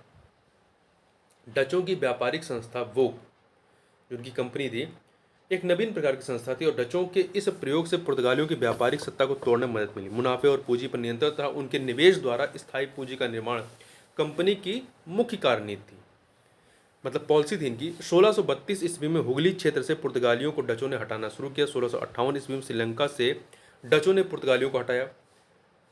1658 में, फिर 1659 में तंजौर तट पर स्थित नेगापट्टम डचों ने पुर्तगालियों से जीत लिया। डच व्यापार की बात करें तो एशियाई संपर्क के आरंभिक चरण में डच मूलतः काली मिर्च एवं अन्य मसालों के प्रति रुचि रखते थे। चूंकि ये मसाले मुख्यतः इंडोनेशिया में मिलते थे, अतः डचों का वह मुख्य केंद्र बन गया। इन्होंने कोरोमंडल तट से भारतीय वस्त्रों को दक्षिण पूर्व एशिया में लाकर भारी मुनाफा कमाया। मद्रास के दक्षिण में से ड्रासपट्टम, देखिए मद्रास के दक्षिण में से ड्रासपट्टम विशेष वस्त्र हेतु प्रसिद्ध था। एशियाई व्यापार में पुर्तगाली सर्वोच्चता को तोड़ने के लिए डचों ने उनके जहाज़ों पर प्रहार किया और स्थलीय अड्डों पर आक्रमण किए। मसूलीपट्टनम से नील का निर्यात किया जाता था। डचों ने सोरे के निर्यात व्यापार को बहुत प्रोत्साहित किया। अफीम, रेशम और सूती वस्त्र को जावा और चीन में बेचकर डचों ने लाभ कमाया। डच दलालों के माध्यम से बुनकरों से संपर्क करते थे, वैसे कभी कभी वे कारीगरों को सीधा रोजगार भी देते थे। गोलकुंडा के एक गांव के निवासी जब लगान नहीं चुका सके तो डचों ने लगान की रकम चुकाकर उनसे सेवाएं प्राप्त की। 1650 के दशक में डच कंपनी ने कासिम बाजार में स्वयं रेशम की चक्री का उद्योग स्थापित किया था। डच अंग्रेज संघर्ष की बात करें, समस्त 17वीं शताब्दी के दौरान डच ने पुर्तगालियों के प्रभाव को समाप्त करके पूर्व में मसाले के व्यापार पर एकाधिकार सुनिश्चित कर लिया। मसाले के व्यापार पर उनके अधिकार कंपनी की संपत्ति और उनकी योग्यता ने इन नियंत्रित अंतर एशियाई व्यापार पर डच ने देखिए योग्यता ने इन सभी क्षेत्रों में व्यापार में उनके एक बड़े हिस्से को सुनिश्चित किया। यहाँ फिर से देख लें, देखिए मसाले के व्यापार पर उनके अधिकार मतलब डचों के व्यापार अधिकार कंपनी की संपत्ति और उनकी योग्यता ने इन सभी क्षेत्रों में व्यापार में उनके एक बड़े हिस्से को सुनिश्चित किया। पुर्तगालियों द्वारा नियंत्रित अंतर एशियाई व्यापार पर डच ने कब्जा कर लिया। पुर्तगालियों के नियंत्रित क्षेत्रों गोवा मालाबार के कारखाने और श्रीलंका के साथ उनके दालचीनी के व्यापार पर कई आक्रमण किए गए। व्यापार के दिनों में गोवा को चारों तरफ से बंद कर दिया गया। 1641 ईस्वी में मलक्का पर कब्जा कर लिया गया और 1655-56 में कोलंबो और 1659-63 में कोच्चिन पर कब्जा हासिल कर लिया गया। इसके साथ ही डचों ने वास्तविक रूप से पुर्तगालियों का वर्चस्व समाप्त कर दिया। इसके साथ ही डचों ने जो है वास्तविक रूप से पुर्तगालियों का वर्चस्व समाप्त कर दिया, लेकिन अंग्रेजों के रूप में उनका एक प्रतिद्वंदी बाकी था। उन्होंने यमुना घाटी और मध्य भारत में नील का उत्पादन कपड़ा एवं सिल्क का बंगाल, गुजरात एवं कोरोमंडल, बिहार में साल्टपीटर मतलब सोरा और अफीम तथा चावल का उत्पादन गंगा घाटी में किया। मतलब देखिए नील मध्य भारत में यमुना घाटी और मध्य भारत में नील का उत्पादन, कपड़ा और सिल्क का बंगाल, गुजरात और कोरोमंडल में, और बिहार में साल्टपीटर और अफीम तथा चावल का उत्पादन गंगा घाटी में किया। 17वीं शताब्दी के मध्य से भारत तथा हिंद महासागरीय क्षेत्र में प्रभुता की स्थापना के लिए डच और अंग्रेजों में संघर्ष आरंभ हो गया। 17वीं शताब्दी के उत्तरार्ध में 3 आंग्ल डच युद्ध जो है यूरोप में लड़े गए। 17वीं शताब्दी के उत्तरार्ध में 3 आंग्ल डच युद्ध यूरोप में लड़े गए, जिनमें अंग्रेजों की विजय हुई। उल्लेखनीय है कि 1717 ईस्वी में अंग्रेजों को मुगल व्यापारिक फरमान मिलने पर डच शक्ति पिछड़ने लगी। तीसरे एंग्लो डच युद्ध जो कि 1672 से 74 में होता है, तीसरे एंग्लो डच युद्ध में सूरत और बॉम्बे की अंग्रेजों की नई बस्ती के बीच संचार निरंतर ध्वस्त होने लगे। 2-3 अंग्रेजी जहाज़ों पर बंगाल की खाड़ी में कब्जा कर लिया। फिर 1659 ईस्वी में बेदरा युद्ध में अंग्रेजों द्वारा पराजित होने पर भारत में डच महत्वाकांक्षा चकनाचूर हो गई और डच शक्ति पूर्वी एशिया के द्वीपों तक सिमट कर रह गई। डचों के पतन की बात करें तो लगभग 3 शताब्दियों तक पूर्वी द्वीप समूहों पर डचों का अधिकार रहा, 3 शताब्दियों तक। परंतु अंग्रेजों ने भारत में उन्हें स्थापित नहीं होने दिया। ठीक है, पूर्वी द्वीप समूहों पर थे, परंतु ये जो है भारत में नहीं स्थापित हो पाए। जिस शक्ति के साथ डचों ने पुर्तगालियों को पराजित किया था, वह शक्ति अंग्रेजों के विरुद्ध लड़ाई में काम नहीं आ सकी। आरंभिक वर्षों में डचों में अंग्रेजों के बीच अच्छे संबंध थे, किंतु बाद में व्यापारिक प्रतिद्वंदिता के कारण वे एक दूसरे के शत्रु बन गए। आरंभ में डचों ने कुछ हद तक अंग्रेजों का मुकाबला भी किया, परंतु बाद में अंग्रेजों ने उन्हें दबा दिया। डच कंपनी राष्ट्रीय अधिकारिता में थी, जिससे डच कर्मचारियों में अंग्रेजी कंपनी के कर्मचारियों के समान नेतृत्व की भावना तथा उत्साह का अभाव था। डच कंपनी के अधिकारियों का वेतन बहुत कम था, इसलिए वे अपने निजी व्यापार में ही ज्यादा सक्रियता दिखाते थे। प्रत्यक्ष अथवा अप्रत्यक्ष रूप से वे कंपनी के हितों की अनदेखी करते थे। अधिकारियों की उपेक्षापूर्ण नीति के कारण डच कंपनी की स्थिति निरंतर खराब होती गई। हॉलैंड लंबी अवधि तक पराधीन रहा था, इसलिए उसके पास साधनों की पर्याप्तता नहीं थी, जबकि दूसरी ओर इंग्लैंड सदा स्वाधीन रहा था और उसके पास साधनों की प्रचुरता थी। इसलिए इंग्लैंड अपनी इच्छा के अनुसार साधनों में शक्ति में वृद्धि करने तथा आवश्यकता अनुसार उनका उपयोग करने में भी सफल रहा। बाद के वर्षों में डच व्यापारियों ने भारत की अपेक्षा दक्षिण पूर्वी एशिया के मसालों के द्वीपों की ओर अपना ध्यान केंद्रित किया। इन्हीं द्वीपों में अपनी विकासात्मक गतिविधियों को केंद्रित करने के कारण डचों को भारत में स्थित अपनी बस्तियों से हाथ धोना पड़ा। यूरोप में अपनी स्थिति खो देने तथा समुद्र पर अधिकार खो देने के पश्चात कोई भी शक्ति पूर्व में अपनी प्रमुखता नहीं बनाए रख सकती थी, और ऐसा ही डचों के साथ भी हुआ। डचों ने यूरोप में फ्रांसीसियों तथा अंग्रेजों से युद्ध करके अपनी शक्ति में ह्रास कर लिया था, और इस कारण वे पूर्व में अपने साम्राज्य को कायम रखने में असफल हो गए पूर्व में। अब अंग्रेजों की बात करते हैं। अंग्रेजों का आगमन एवं सफलता। उन यूरोपीय शक्तियों में जिन्होंने भारत और हिंद महासागरीय क्षेत्र में आकर नवीन व्यापारिक गतिविधियां आरंभ की थीं, अंग्रेज सर्वाधिक सफल एवं प्रभावोत्पादक सिद्ध हुए। गौर करने लायक बात यह है कि पूर्वी देशों की ओर व्यापारिक प्रतिस्पर्धा में अंग्रेज अपेक्षाकृत देर से आए, किंतु वे शेष यूरोपीय शक्तियों को हराते हुए सबसे आगे निकल गए। इसकी मुख्य वजह यह थी कि अंग्रेज भारत सहित एशियाई व्यापार के स्वरूप को समझने में सफल रहे और उन्होंने इसके लिए सैनिक राजनीतिक शक्ति का सहारा लिया। मौलिक कारण यह था कि इंग्लैंड की उपभोक्ता संस्कृति, औद्योगिक विकास, मांग व आपूर्ति का संतुलन तथा अनुकूल राजनीतिक स्थिति ने पूंजी निवेश की प्रवृत्ति को बहुत अधिक प्रोत्साहित किया। तो यहाँ ध्यान इस पॉइंट को याद रखिए। मौलिक कारण यह था कि इंग्लैंड की उपभोक्ता संस्कृति, औद्योगिक विकास, मांग व आपूर्ति का संतुलन तथा अनुकूल राजनीतिक स्थिति ने पूंजी निवेश की प्रवृत्ति को बहुत अधिक प्रोत्साहित किया। 16वीं शताब्दी के उत्तरार्ध तक एशियाई वस्तुएं यूरोप में पहुंचने लगी थीं। इस लाभ के व्यापार ने अंग्रेजों को पूर्व की ओर आने के लिए प्रेरित किया। 1599 ईस्वी में एक दुस्साहसी व्यापारी मिल्डन हॉल भारत आता है। मिल्डन हॉल जो है वो भारत आता है। महारानी एलिजाबेथ प्रथम का चार्टर की बात करते हैं।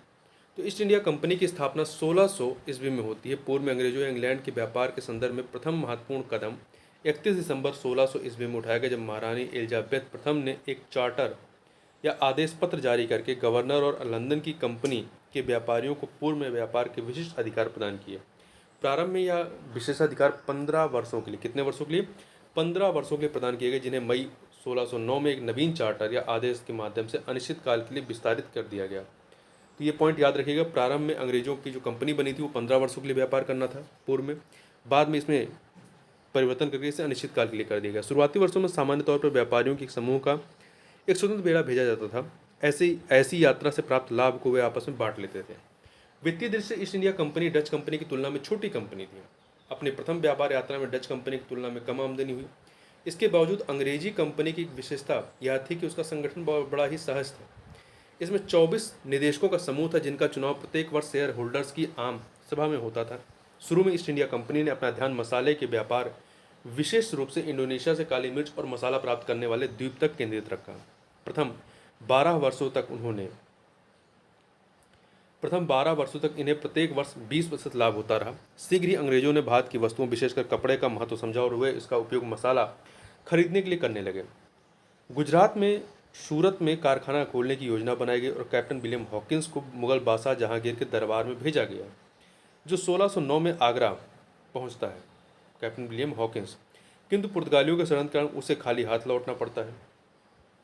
कैप्टन विलियम हॉकिंस को जब 1611 ईस्वी में कैप्टन मिड लेटन ने सूरत के निकट स्वाली होल में पुर्तगालियों के जहाजी बेड़े को परास्त किया, तो मुगल सम्राट जहांगीर ने प्रभावित होकर 1613 ईस्वी में सूरत में स्थायी कारखाना स्थापित करने की अनुमति प्रदान कर दी। इससे पूर्व 1611 ईस्वी में मसूलीपट्टनम में अंग्रेज एक कारखाना स्थापित कर चुके थे। मतलब सबसे पहले उन्होंने कहाँ स्थापित किया था? मसूलीपट्टनम में, फिर सूरत में। बाद में पश्चिमी तट के अनेक स्थानों पर उन्होंने कारखाना खोलने की अनुमति मिली उन्हें। हॉकिंस एवं थॉमस रो की बात करें, जैसा कि विलियम हॉकिंस 1609 ईस्वी में जहांगीर के दरबार में पहुंचा, लेकिन सूरत में कारखाना खोलने की अनुमति प्राप्त करने में असफल रहा। सन 1615 में सर थॉमस रो को मुगल दरबार में भेजा गया, जो 1619 ईस्वी तक वहां रुका। यद्यपि वह मुगल शासक जहांगीर के साथ वाणिज्यिक संधि करने में असफल रहा था, मुगल भारत में विभिन्न स्थानों पर कारखाने स्थापित करने के उसने विभिन्न विशेषाधिकार सुनिश्चित किए। ये जो थॉमस रो ने शाही सहायता प्राप्त करने के लिए अपने कूटनीतिक कौशल का इस्तेमाल किया। इसके साथ साथ उन्होंने पुर्तगालियों के जहाज को लूटना और नष्ट करना जारी रखा और भारतीय जहाज़ों से भारी हर्जाना वसूल करते रहे। उन्होंने अपनी नीति के अंतर्गत चेतावनी, संधियों, षड्यंत्र और आक्रमण का सहारा लिया। तो अंग्रेजों की नीति क्या थी? चेतावनी, संधियाँ, षड्यंत्र और आक्रमण। 1620 ईस्वी के नौसेना युद्ध में अंग्रेजों ने पुर्तगालियों को परास्त किया और इसके बाद पुर्तगालियों का खतरा लगभग समाप्त हो गया। 1633 ईस्वी में मुगल सेना ने बंगाल में हुगली से पुर्तगालियों को मार भगाया। अंग्रेजों का व्यापारिक विस्तार की बात करें तो पुर्तगालियों के प्रभाव और शक्ति को समाप्त कर अंग्रेजों ने भारत के विभिन्न हिस्सों में कारखानों की स्थापना की। 1623 ईस्वी तक सूरत और मसूलीपट्टनम के अतिरिक्त भड़ोच और अहमदाबाद में कारखाने खोले गए और कंपनी की सुरक्षा की दृष्टि से इनकी किलेबंदी की गई। 1625 ईस्वी में अंग्रेजों ने सूरत की किलेबंदी की। इससे उनकी क्षेत्र विस्तार की और साम्राज्यवादी महत्वाकांक्षा का पता चलता है। डचों एवं मुगल सत्ता से टकराव से बचने के लिए अंग्रेजों ने दक्षिण भारत के छोटे छोटे राज्यों पर अपना ध्यान केंद्रित किया। 1622 ईस्वी में अंग्रेजों ने मुजपुर पर कब्जा कर लिया। यह एक महत्वपूर्ण विजय थी, क्योंकि इसके पश्चात वह पुर्तगालियों के आक्रमण से सुरक्षित हो गए। अंग्रेजों ने 1639 में स्थानीय राजा से मद्रास लीज पर ले लिया। मद्रास एक बंदरगाह था और अंग्रेजों ने राजा को आधा सीमा शुल्क देने का वादा किया था। इसके बदले में उन्होंने किलाबंदी करने और अपना सिक्का जारी करने का अधिकार प्राप्त कर लिया। 1640 ईस्वी में अंग्रेजों ने विजयनगर शासकों के प्रतिनिधि चंद्रगिरी के राजा से मद्रास छीन लिया। यहाँ पर सेंट जॉर्ज किले का निर्माण किया गया। कहाँ पर? मद्रास में। सेंट जॉर्ज किले का निर्माण कहाँ पे किया गया? मद्रास में, जिसके भीतर कारखाने खोले गए। 1652-54 के दौरान अंग्रेज डच से शत्रुता के कारण भारत के पश्चिमी तट पर पुर्तगालियों के नज़दीक आ गए। जो अंग्रेज थे वो डच से शत्रुता के कारण भारत के पश्चिमी समुद्री तट पर पुर्तगालियों के नज़दीक आ गए। 1661 ईस्वी में ब्रिटेन के सम्राट चार्ल्स द्वितीय ने पुर्तगाल की राजकुमारी से विवाह कर लिया, जिसमें दहेज स्वरूप उसे बम्बई टापू मिल गया। चार्ल्स ने इसे 10 पाउंड वार्षिक के मामूली से किराए पर ईस्ट इंडिया कंपनी को दे दिया। 1687 ईस्वी में ईस्ट इंडिया कंपनी का मुख्यालय जो है वो सूरत से मुंबई लाया गया। ठीक है, 1687 ईस्वी में ईस्ट इंडिया कंपनी का मुख्यालय जो है कहाँ से कहाँ लाया गया? सूरत से मुंबई लाया गया। और धीरे धीरे सर जॉर्ज ऑक्सेनडेन, जेराल्ड अंगियर और सर जॉन चाइल्ड के प्रशासन के दौरान समृद्धि की तरफ बढ़ने लगा। पूर्वी भारत में कंपनी का बढ़ता प्रभाव। 1630 के बाद पूर्वी भारत में ईस्ट इंडिया कंपनी का प्रभाव तेजी से बढ़ा। 1633 में उड़ीसा के बालासोर और 1651 में बंगाल के हुगली में कारखाने स्थापित किए गए। 1633 में उड़ीसा के बालासोर, 1651 में बंगाल के हुगली में कारखाने स्थापित किए गए। बिहार में पटना और बंगाल में ढाका और कासिम बाजार में भी कई कारखाने खुले। 1658 ईस्वी में बंगाल, बिहार, उड़ीसा और कोरोमंडल तट सेंट जॉर्ज किले के नियंत्रण में आ गए। 1658 ईस्वी में बंगाल, बिहार, उड़ीसा और कोरोमंडल तट सेंट जॉर्ज किले के नियंत्रण में आ गए। सेंट जॉर्ज किला आपका कहाँ बनाया गया था? अभी हम लोगों ने बात की थी यहाँ पे मद्रास में बनाया गया था। ठीक है, तो देखिए एक सेकेंड आगे देखें। पूर्वी भारत में कंपनी को अपने व्यापार के लिए माल जैसे कपड़े का थान, सिल्क, चीनी और सोरा देश के अंदरूनी हिस्सों में लाना पड़ता था। इसके लिए उन्हें कई जगह चुंगी और सीमा शुल्क देना पड़ता था। कंपनी ने बराबर इन बाधाओं को दूर करने का प्रयत्न किया। 1651, 1656 और 1672 में प्राप्त फरमानों से उन्हें इन बाधाओं से मुक्ति मिली। अब उन्हें कुछ निश्चित राशि भारतीय राजाओं को देनी पड़ती थी। 1680 में मुगल सम्राट ने कंपनी पर जजिया कर लगाया और इसके बदले में कंपनी को सूरत के अलावा सभी जगह सीमा शुल्क रहित व्यापार करने की अनुमति दे दी। 1680 में मुगल सम्राट ने कंपनी पर जजिया कर लगाया और इसके बदले में कंपनी को सूरत के अलावा सभी जगह सीमा शुल्क रहित व्यापार करने की अनुमति दी। तो ध्यान रखिएगा, सूरत के अलावा, ठीक है, सूरत में नहीं। कलकत्ता में व्यापार की शुरुआत देखें। 1690 ईस्वी में बंगाल के नवाब इब्राहिम खां ने ईस्ट इंडिया कंपनी को निमंत्रित किया। 1691 ईस्वी में फरमान द्वारा औरंगजेब ने एक निश्चित वार्षिक राशि के बदले में बंगाल में चुंगी रहित व्यापार की अनुमति अंग्रेजी कंपनी को दे दी। शीघ्र ही अंग्रेजों ने सूतानती में एक कारखाना स्थापित कर लिया और इसे किलाबंद कर लिया। 1696 में एक जमींदार शोभा सिंह ने बगावत कर दी। 1698 ईस्वी में 1200 रुपये में कंपनी ने जमींदार अर्थात राजस्व वसूलने का अधिकार खरीद लिया। इससे उन्हें सूतानती, गोविंदपुर और कलकत्ता गांव की जिम्मेदारी मिल गई। इस प्रकार ईस्ट इंडिया कंपनी ने 90 वर्षों के अंदर 3 प्रमुख बंदरगाहों बम्बई, मद्रास और कलकत्ता पर अधिकार कर लिया। 17वीं शताब्दी के मध्य तक डच ईस्ट इंडिया कंपनी का सफाया हो गया। 1700 ईस्वी में बंगाल के कारखाने प्रेसिडेंट और परिषद के अधिकार में आ गए। 1700 ईस्वी में बंगाल के कारखाने प्रेसिडेंट और परिषद के अधिकार में आ गए, जिसका मुख्यालय फोर्ट विलियम नामक किलेबंद बस्ती में था। फोर्ट विलियम नामक किलेबंद बस्ती में था। तो फोर्ट विलियम आपका कलकत्ता में था। ठीक है, कलकत्ता नाम का अंग्रेजीकरण करके कलकत्ता जो था कलिकत्ता एक गांव था पहले। ये देखिए यहाँ पर कलकत्ता एक गांव था, तो इस कलकत्ता का नाम का अंग्रेजीकरण करके कलकत्ता कर दिया गया। तब इस बस्ती का तेजी से विकास हुआ। फरुखसियर फरमान एवं कंपनी व्यापार का विस्तार की बात करें तो औरंगजेब की मृत्यु के पश्चात मुगल साम्राज्य कमजोर हो गया और अंग्रेजों ने इसका लाभ उठाते हुए कई छूटें और विशेषाधिकार प्राप्त किए।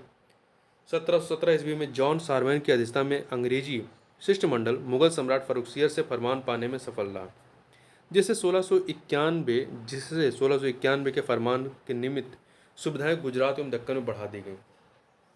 1717 में मुगल बादशाह फरुखसियर ने एक शाही फरमान जारी करके कंपनी को विभिन्न विशेषाधिकार प्रदान किए। इसके अंतर्गत ईस्ट इंडिया कंपनी को कलकत्ता के आसपास के और अधिक क्षेत्रों में राजस्व वसूलने का अधिकार प्रदान किया गया। 10,000 रुपये सालाना राशि देने के एवज में सूरत के सभी करों से उन्हें मुक्ति मिल गई। कंपनी को बिना शुल्क दिए बंगाल में मुक्त रूप से व्यापार करने की छूट मिली, जिसके बदले में कंपनी को 30,000 रुपये की रकम वार्षिक रूप से अदा करनी थी। बम्बई में ढाले गए कंपनी के सिक्कों को पूरे मुगल साम्राज्य में वैधता प्रदान करने की भी घोषणा की गई। कंपनी के हैदराबाद के पुराने विशेषाधिकारों को बनाए रखा गया और इस क्षेत्र में उन्हें कर छूट दी गई इत्यादि विशेषाधिकार इसमें शामिल थे। इस प्रकार के इन्हें विशेषाधिकार दिए गए, छूटें दी गई। पुर्तगालियों में डचों के साथ अंग्रेजों के संघर्ष की बात करें तो स्वयं को स्थापित करने में एक और अंग्रेजी कंपनी को मुगल और भारतीय राज्यों से निपटना पड़ा, तो दूसरी ओर उन्हें पुर्तगालियों डचों से भी लोहा लेना पड़ा। 17वीं शताब्दी के शुरुआती 3 दशकों में उन्हें पुर्तगालियों का सामना करना पड़ा। 1630 ईस्वी में मैड्रिड संधि के पश्चात अंग्रेजों और पुर्तगालियों की सत्ता समाप्त हुई। 1630 में मैड्रिड संधि के पश्चात अंग्रेजों और पुर्तगालियों की 1634 ईस्वी में सूरत स्थित अंग्रेजी कारखाने के अध्यक्ष और गोवा स्थित पुर्तगाली वायसराय के बीच एक दूसरी संधि होती है। तो 1634 में सूरत स्थित अंग्रेजी कारखाने के अध्यक्ष और गोवा स्थित पुर्तगाली वायसराय के बीच में, जिसके अनुसार भारत के वाणिज्यिक मामलों में दोनों देशों ने एक दूसरे की सहायता करने का निर्णय लिया। 1654 ईस्वी में पुर्तगालियों ने पूर्व के व्यापार पर अंग्रेजों के अधिकार को स्वीकार कर लिया और 1661 ईस्वी की संधि के पश्चात अंतर्गत भारत के डचों के विरुद्ध दोनों एकजुट हो जाते हैं। डच व्यापारिक शक्ति के संदर्भ में गौर करें तो स्पष्ट होता है कि डचों ने मसाले के व्यापार से न केवल पुर्तगालियों को निष्कासित कर दिया था, अपितु दक्षिण पूर्वी एशिया में अंग्रेजों को भी मार भगाया था। दक्षिण पूर्वी एशिया में यद्यपि डचों की रुचि मुख्य रूप से मसाला उत्पादक द्वीपों में थी, पर उन्होंने पुलिकट 1610, सूरत 1616, चिंसुरा 1653, कासिम बाजार, बरंगगौर, पटना, बालाशोर और नागपट्टनम 1659 और कोच्चिन 1663 में अपने कारखाने भी खोल रखे थे। डच अंग्रेजों की अपेक्षा सुरक्षित स्थिति में थे। उन्होंने दक्षिण पूर्व एशिया पर अपना अधिकार जमा रखा था, इसलिए उन पर अंग्रेजों की तरह भारत में राज्य क्षेत्र हासिल करने का दबाव नहीं था। 1653-54 के बाद कई बार डचों और अंग्रेजों की सत्ता मुठभेड़ की स्थिति में पहुंच गई। इसी समय 1653-54 के बाद कई बार डचों और अंग्रेजों की सत्ता मुठभेड़ की स्थिति में पहुंच गई। इसी समय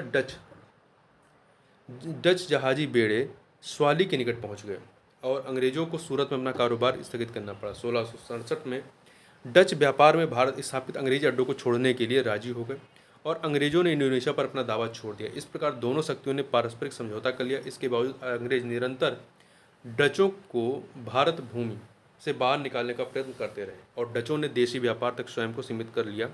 18वीं शताब्दी में डचों का तेजी से पतन हुआ, अंग्रेजों के विशेषाधिकारों में वृद्धि हुई और उन्होंने कई वस्तुओं के व्यापार पर नियंत्रण कर लिया। अंत में 1695 ईस्वी में अंग्रेजों ने डचों को भारत से निकाल कर बाहर किया। 1695 में अंग्रेजों ने डचों को भारत से निकाल कर बाहर किया, जिससे उनका भारत अधिकार क्षेत्र समाप्त हो गया। अंग्रेजों के व्यापार में विस्तार के प्रभाव के बारे में बात करें तो अंग्रेजों ने शीघ्र ही अरब सागर और फारस की खाड़ी पर अपना एकाधिकार कर लिया। अंग्रेज भारत से वस्त्र, नील, शोरा, मसाले, मलयम इत्यादि ले जाते थे। तो ध्यान रखिएगा कि अंग्रेज यहाँ से क्या ले जाते थे, तो वस्त्र, नील, शोरा, मसाले, मलमल इत्यादि। आरंभ में अंग्रेजों द्वारा भारतीय वस्तुओं का बड़े पैमाने पर आयात किए जाने के कारण भारतीय दस्तकारी को बहुत लाभ पहुंचा। बड़े बड़े भारतीय व्यापारी कंपनी के मध्यस्थ व्यापारी के रूप में काम करने लगे। बड़े बड़े भारतीय व्यापारी कंपनी के मध्यस्थ व्यापारी के रूप में काम करने लगे। अपनी समकालीन यूरोपीय तथा भारतीय शक्तियों को पराजित करने के बाद अंग्रेजों ने भारत में अपना राजनीतिक प्रसार आरंभ कर दिया ताकि व्यापारिक आवश्यकताएं पूरी की जा सकें। इसी क्रम में अंग्रेज भारत में मुगलों की वैकल्पिक शक्ति के रूप में उभरे। 1764 ईस्वी तक बंगाल विजय के बाद से तो अंग्रेजों ने ब्रिटिश औद्योगिक क्रांति की आवश्यकताओं के अनुरूप व्यापार को स्वरूप प्रदान किया। अब फ्रांसीसियों के बारे में बात करते हैं तो अंग्रेजों के बाद फ्रांसीसी आते हैं। फ्रांसीसियों का भारत आगमन अन्य यूरोपीय कंपनियों की भांति फ्रांसीसी कंपनी भी वाणिज्यिक गतिविधियों और विचारों की उपज थी। अन्य समकालीन यूरोपीय शक्तियों की तुलना में फ्रांसीसी शक्ति को भारतीय तटों तक पहुंचने में देर लग गई। फ्रांसीसी 17वीं शताब्दी के पूर्वार्ध तक मेडागास्कर इत्यादि क्षेत्रों में व्यस्त थे। लुई 14वें के शासनकाल में फ्रांसीसी इतिहास में कई युगांतकारी घटनाओं के क्रम में उसके एक मंत्री कालवर्ट द्वारा 1664 में फ्रांसीसी ईस्ट इंडिया कंपनी, इसका नाम थोड़ा सा एक बार पढ़ लीजिए, की स्थापना की गई। यह पूर्णतया राज्याधीन थी, मतलब राज्य के द्वारा निर्मित थी। तो यहाँ ध्यान रखिए, कई बार प्रश्न पूछा जाता है कि जो फ्रांसीसी कंपनी थी ये किस राजा के समय में इसका निर्माण हुआ था, उसमें फ्रांस का राजा कौन था, तो लुई 14वें के शासनकाल में, ठीक है। और किसके द्वारा स्थापना की गई, तो इसके एक मंत्री कालबर्ट के द्वारा 1664 में। देखिए 1667 ईस्वी में फ्रांसीसी केरान के अध्यक्षता में एक अभियान दल भारत पहुंचा। 1668 ईस्वी में इस दल ने सूरत में अपना पहला कारखाना स्थापित किया। तो फ्रांसीसियों ने अपना पहला कारखाना कहाँ स्थापित किया, सूरत में। 1669 ईस्वी में फ्रांसीसियों ने भारत के पूर्वी तट पर स्थित मसूलीपट्टनम, पूर्वी तट मतलब जिधर आपका कोरोमंडल तट है, पूर्वी तट पर स्थित मसूलीपट्टनम नामक स्थान पर एक कारखाना स्थापित किया और फ्रांसीसी मार्टिन को सूरत और मसूलीपट्टनम की बस्तियों का उत्तरदायित्व सौंपा गया। 1672 ईस्वी में एडमिरल डे ने गोलकुंडा के सुल्तान से सैंथोम छीन लिया। 1673 ईस्वी में फ्रैंको मार्टिन तथा लेस्पिने ने वलीकोंडपुरम के शासक शेरखा लोदी से एक छोटा क्षेत्र जो है पुंडुचेरी प्राप्त किया। फ्रैंको मार्टिन के नेतृत्व में यही पांडिचेरी का विकास आरंभ होता। हालांकि 1698 ईस्वी में डचों ने पांडिचेरी छीन लिया, किंतु 1697 ईस्वी की रेजविक की संधि से पुनः पांडिचेरी फ्रांसीसियों को दे दी गई। इसी प्रकार 1690 ईस्वी में मुगल गवर्नर से चंद्रनगर फ्रांसीसी कंपनी ने प्राप्त किया। हालांकि 1665 ईस्वी और 1695 ईस्वी के मध्य फ्रांसीसी कंपनी ने 74 सुसज्जित जहाज भारत भेजे थे, लेकिन अंग्रेजों और डचों की तुलना में उनकी गतिविधि अभी भी बेहद कम थी। फ्रांसीसी कंपनी का पुनर्गठन, फ्रांसीसी कंपनी की वित्तीय स्थिति बेहद कमजोर थी, लेकिन 1720 ईस्वी में इसके पुनर्गठन के पश्चात कंपनी की स्थिति बेहतर हुई। 1721 ईस्वी में फ्रांसीसियों ने मॉरिशस पर कब्जा कर लिया, इससे उनकी नौसैनिक शक्ति में वृद्धि हुई। 1721 ईस्वी में फ्रांसीसियों ने मॉरिशस पर कब्जा कर लिया, इससे उनकी नौसैनिक शक्ति में वृद्धि हुई और अंग्रेजों से मुकाबला करने की शक्ति अर्जित की।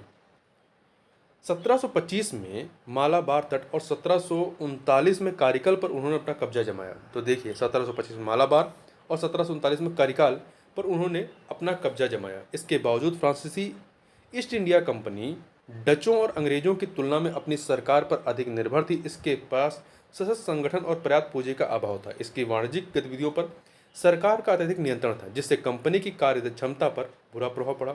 इसकी नीयत और विकास फ्रांस में हो रही गतिविधियों पर काफ़ी कुछ निर्भर थी। इसके अतिरिक्त 18वीं शताब्दी का फ्रांसीसी समाज अपने समकालीन अंग्रेजी समाज की तुलना में कम सक्रिय था। भारत में फ्रांसीसी शक्ति का प्रसार फ्रांस की वैदेशिक नीति से बहुत अधिक प्रभावित था। 1672 ईस्वी से 1713 ईस्वी के मध्य फ्रांस प्रायः हॉलैंड के साथ लगातार युद्ध में व्यस्त रहा।